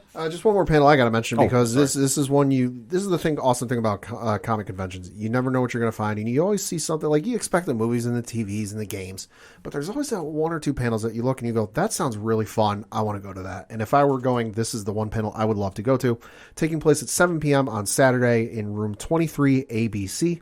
The panel is titled Law and Thunder, Legal Analysis of Thor and Doctor Strange. Oh, what? So the description of this reads, quote, who is the true owner of Mjolnir? What is the liability for breaking the multiverse? What are the legal defenses for Wanda of 838 for being possessed by Wanda of 616? And is there a cause of action for Zeus flicking too hard? This panel of lawyers gives their legal analysis of Doctor Strange and the Multiverse of Madness and Thor Love and Thunder, featuring U.S. Magistrate Judge Stan Boone, Jessica Matterson, Gabby Martin, Stephen Tollifield, Neri Ely, and Megan Hitchcock, moderated by Joshua Gilland of the Legal Geeks. So this is a panel full of judges legally analyzing the MCU. So you've always had those questions in your head. Oh, I wonder what happens legally if, a building gets destroyed. Or I know there was a meme going around about, the Hulk throwing your car at an enemy and it completely misses the enemy. And what happens for you legally? Are you on the hook for that? Yeah. So this is the answer to all your questions. And it just sounds fun. Yeah, I mean, that's one thing you touched on, too. And I apologize, I forgot you were talking about that. This is just something that it was panels like this that you really see the true fandom come out. Because where else do you see topics like this show up? Oh, it's wild, and I love it. I mean, there's a lot of them that have psychologists coming in to do like the examining of, like, the Mandalorian is one. I saw that come on the docket, and there's one, like breaking down like the psychology of Batman, and there also is one about doing the science of Doctor Who. Mm-hmm. Like we've seen in past. Like, there's just such cool things they can do with con. Like, that is the one thing that you go, There is literally everything for everybody. You just have to find it, whether you're into social issues, whether you're into science issues, whether, it's something for everybody. So that said, we got one more day to go, but there's not a lot on the docket for this one. Mm-hmm. There's still some ones, though, that I think are going to be very interesting. Kicking off, though, 10:15 Sunday morning, I Hear Voices with Will Friedle and Christy Carlson. Oh, Christy Carlson Romano, yeah, two prolific voice actors. Obviously, Will Friedle, folks might know the name. He was Eric on Boy Meets World. Also, those two, Christy Carlson Romano and Will Friedle, were Kim Possible and Ron Stoppable from the Disney animated series Kim Possible. They have a podcast where they interview other voice actors and talent from around the industry. It's a good podcast. It is, and they're celebrating the 20th anniversary of Kim Possible. Yeah, it's a great show. I still, fun fact, hear the ringtone from her little call pager thing in the show. It's still popular on people's phones today. So I hear it when I'm in public frequently. Yeah, so that's definitely a cool panel to go check out. Like I say, that Friedel's making some noise too. So yeah, you never know, you might see him pop up. Women of Marvel panel is going on Sunday as well, 10:30 a.m. So it's the writer and podcast host Angelique Rochelle. Oh yeah, is going to be having a lively discussion with Marvel stars, including senior editor Lauren Bissam and Nick Stone, amongst other guests. And they're going to be talking about what's it like for women working in the industry today and what's next for Marvel's women-led titles. So this is going to be definitely a cool panel to go check out. If you're a Marvel Comics fan, you should definitely do that. 10:30 in the morning. Also on Sunday, 11 a.m. is a spotlight on Jeff Smith. Okay. Creator of Bone, one of the most legendary independent comics, and he's talking about his new graphic novel series, Tukey, coming out. So if you're a fan of Bone, you definitely want to go check it out. I'm sure it's going to be a rockin' panel, so definitely excited about that. Also, Boom Studios has one last panel on the slate, and that's celebrating YA comics. So they're going to be definitely breaking down a lot of those books that if you're a fan of the YA brand that they do, it's definitely one to go check out. They got a lot of cool stuff happening on there. Also on Sunday, 12:30, Comixology presents Scottober West Coast Edition. Scott Snyder, Tula Lote, Jamal Eigel, and Dan Panashan are all going to be in attendance talking about the brand new books that drop today on Comixology Originals. Like, if you have not picked them up yet, I'm going to say one last thing about them later in the show, and that's it. You got to get these books in your collection. Enough said. That's going on 12:30 on Sunday. What a way to cap off Comixology. They got a big weekend going on here at San Diego Comic-Con too. Always cool to see about that. And pretty much that wraps up my days for Sunday. I know there's a Funko panel going on at Hall H. Oh boy, I know that's something you're into. There's a Lightyear screener going on too. If you're in if you're into the FX shows, it's the Mayan MC and What We Do in the Shadows are going to be doing some stuff. So it's a fun time to really cap off. But I mean, let's be honest. After the MCU panel for Marvel Studios, really Comic-Con is going to start, slowly winding down. Looking at this to wrap up, Pad, though, what's standing out to you? Give me your top three panels. Top three panels of the weekend. Obviously, Lord of the Rings, Rings of Power, number one. Super excited for that. Over MCU. Over MCU. Listen, I love the MCU, but, Lord of the Rings has been a part of my life since the first movie came out in 2001. Where there was a good stretch of time I read the Lord of the Rings books every summer. I've read the books, I've listened to the audiobooks in multiple versions. Radio drama and at least one radio drama and at least two renditions of the audiobooks. Lord of the Rings, Rings of Power, number one. MCU, I would have to say, is number two.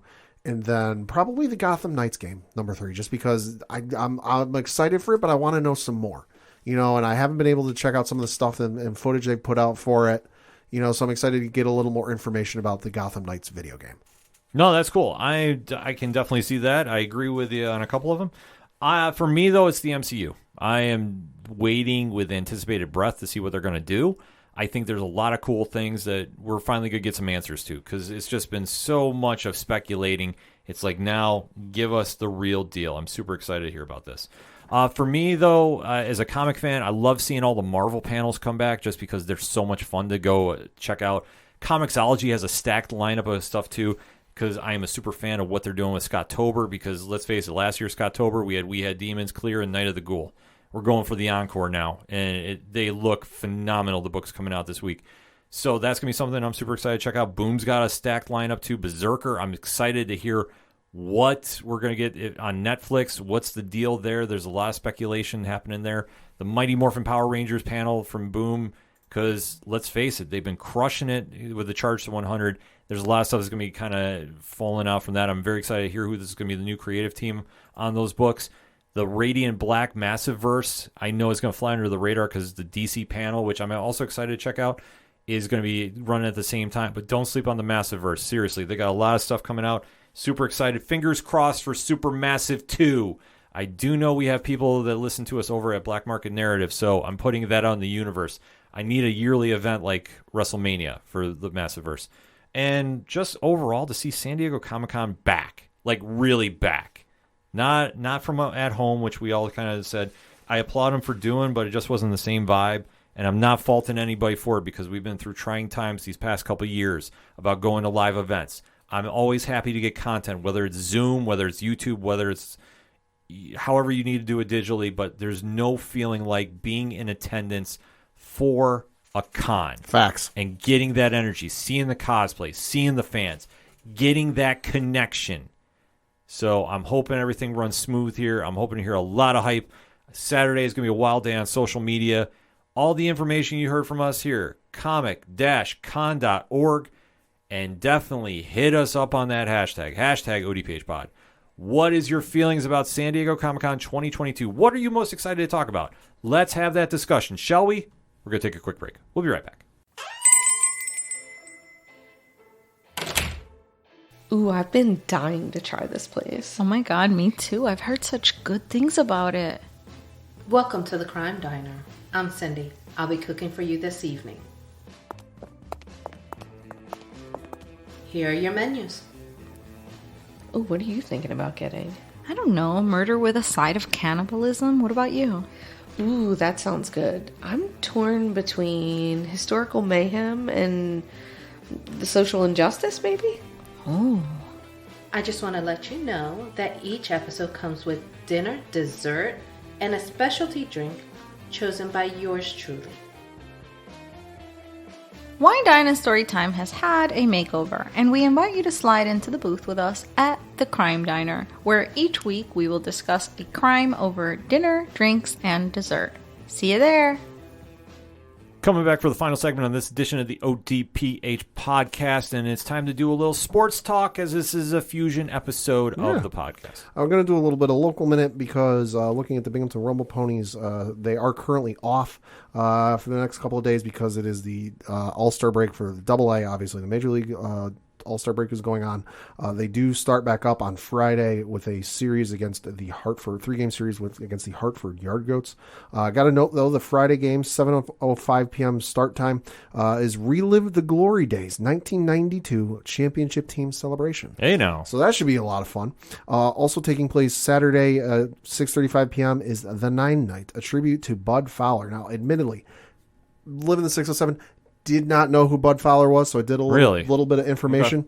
Okay. So Bud Fowler was a gentleman born on March 16th, 1858 in Fort Plain, New York. He was a pitcher, catcher, infielder, outfielder, and manager. He passed away on February 26th, 1913 at the age of 54 in Frankfort, New York. And the reason he's being celebrated is because later in his career, and this is according to his Wikipedia page, so for his later career, it says, quote, Fowler moved to play with a team in Pueblo, Colorado. In 1886, he played for a team in Topeka, Kansas. That team won the pennant behind Fowler's .309 average. He also led the league in triples. In 1887, Fowler moved to Binghamton, New York, and played on a team there. Racial tensions arose, and his teammates refused to continue playing with him. In 1888, he played with Crawford Hoosiers. So, long storied career, but he did play very briefly here in Binghamton, and they're giving him a bobblehead that night. Very cool. So, very, very cool touch, a very nice gesture. And then on Sunday, they have a game time 1:05 Eastern. That is Christmas in July, the Rowdy Claus tribute. Oh, jeez. So, obviously, Rowdy, the Rumble Pony, is going to be in Santa Claus gear. And then they're off on Monday, the 25th, and then they start a 6-game series against New Hampshire. Tuesday is 6:35 p.m. start time. Wednesday is a 1:05 p.m. Eastern start time. Thursday is a 6:35 p.m. Eastern start time. Friday is a 7:05 p.m. start time. That is Princess Night, and Night was with a K. And then Saturday, July 30th, 6:35 p.m. Eastern start time, Marvel Defenders of the Diamond Knight. Hey, now. If I'm not mistaken, the Rumble Ponies will be wearing, Doctor Strange uniforms, so that'll be real awesome. And then Sunday is a 1:05 p.m. start time. Should note, if you are in the local 607 area, Rumble Ponies were doing a deal. If Pete Alonso were to win his third consecutive home run derby, they would have given you $3 tickets for the regular grandstand tickets.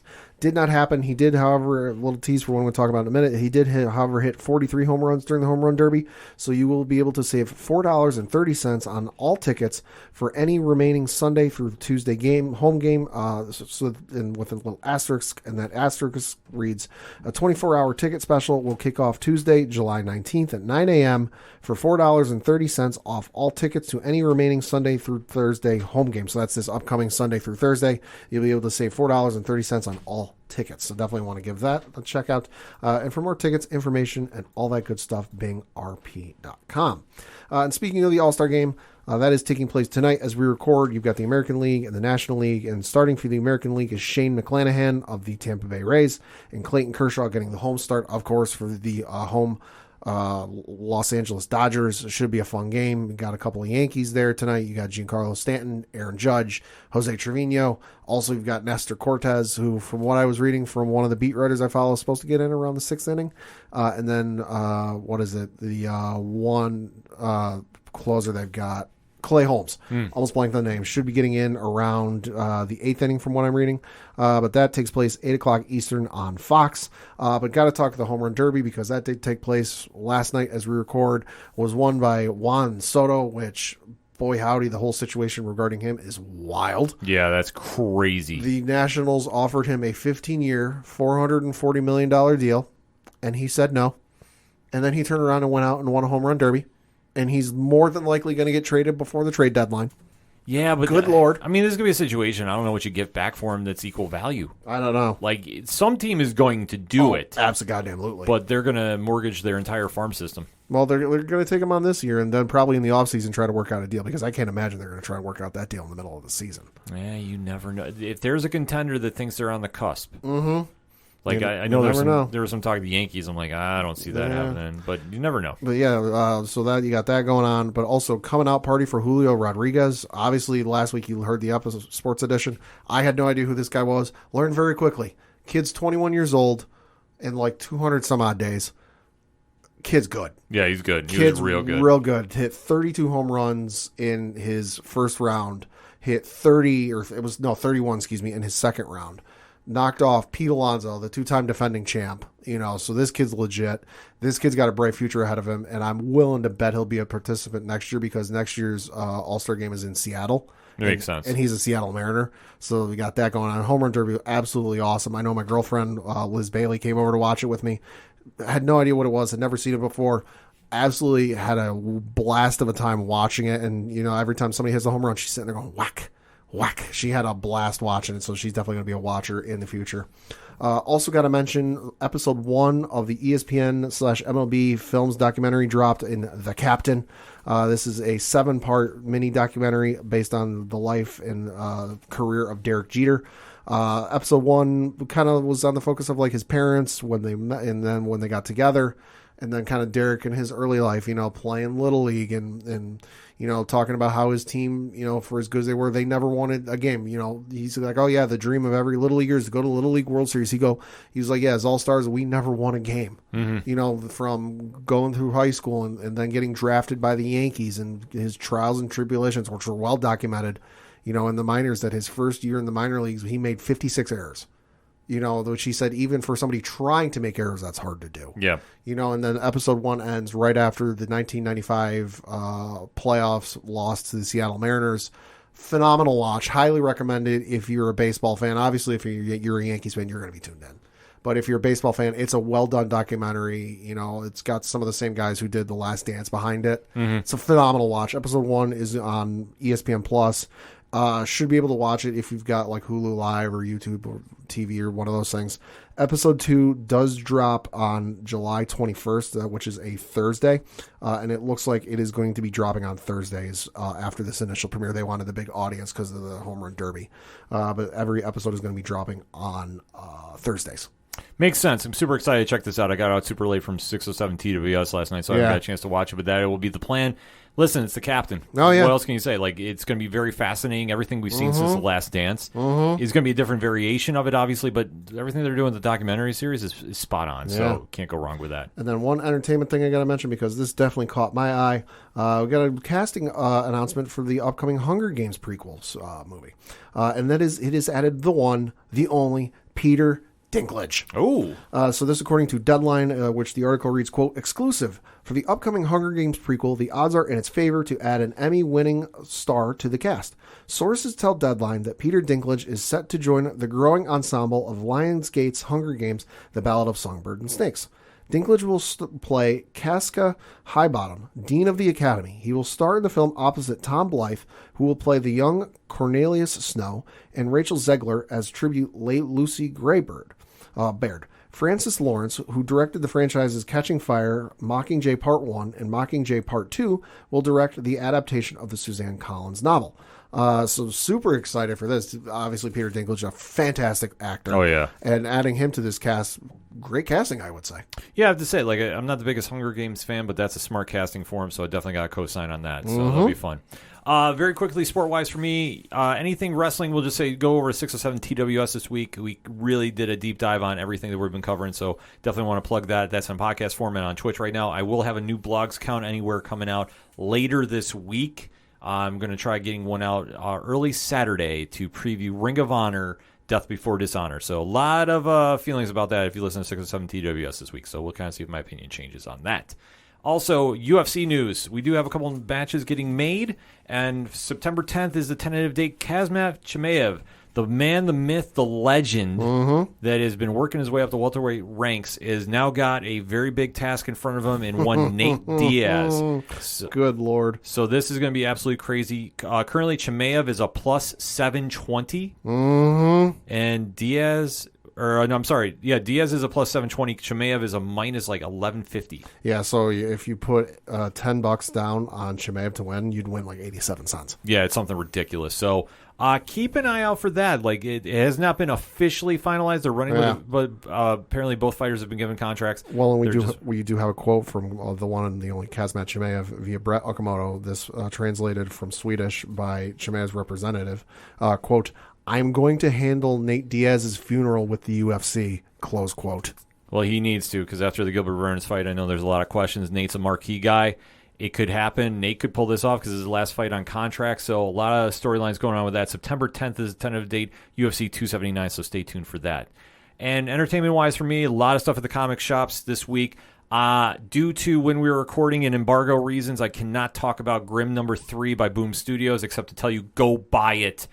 That whole series that Stephanie Phillips is doing is freaking fantastic. Top to bottom. One of the best books out there.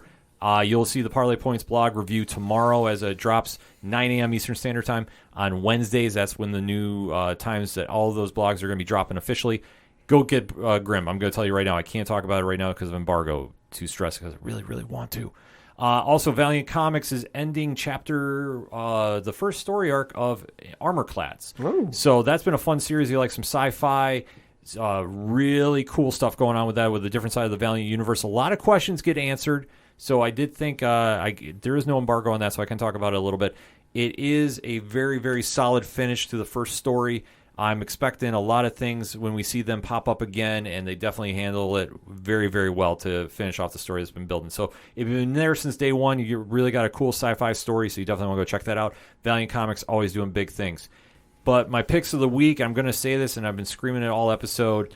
Comixology Originals, Best Jacket Press, Scott-tober is back. Scott Snyder has 3 books dropping today, Pat. Ooh. 3. The first one we're going to talk about is Dudley Datsun and the Forever Machine. That's with Jamal Igle. And the artwork is fantastic. It's a very cool science story that's going on with it. It definitely goes in a lot of different directions than I'm expecting. This was probably the biggest surprise for me because I really wasn't sure what to expect with this book. but it's fun.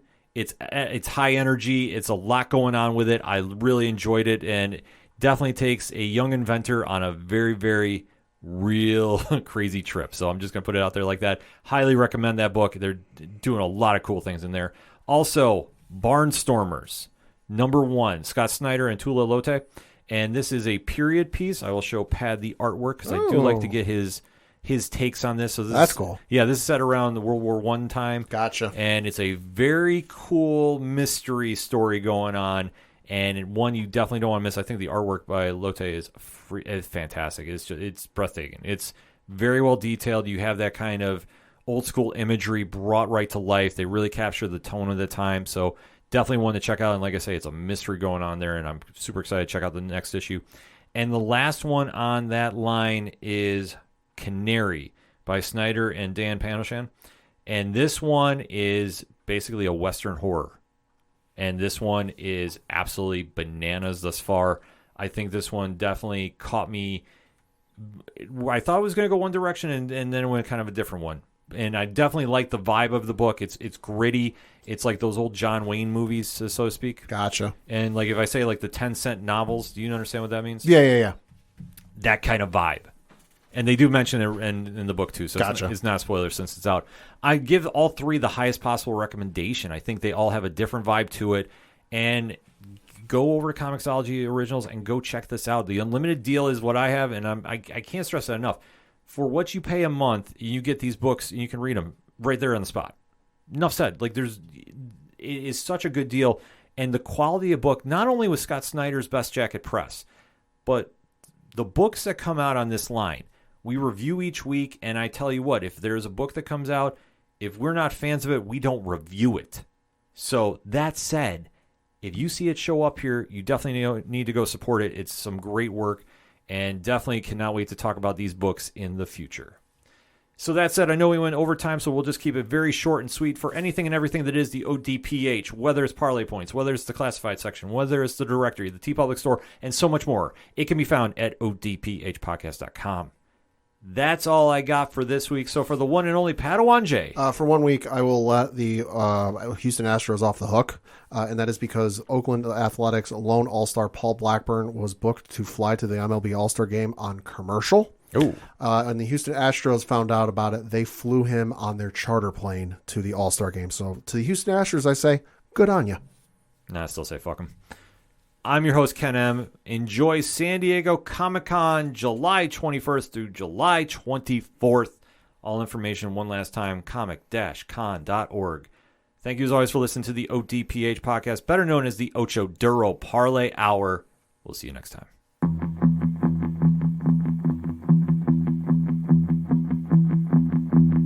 Gonna beat 'em to the punch.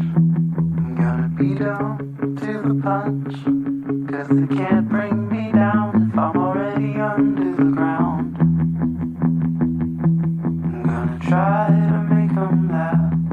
I'm gonna try to make 'em laugh. 'Cause the laughing man's got nothing to say about me.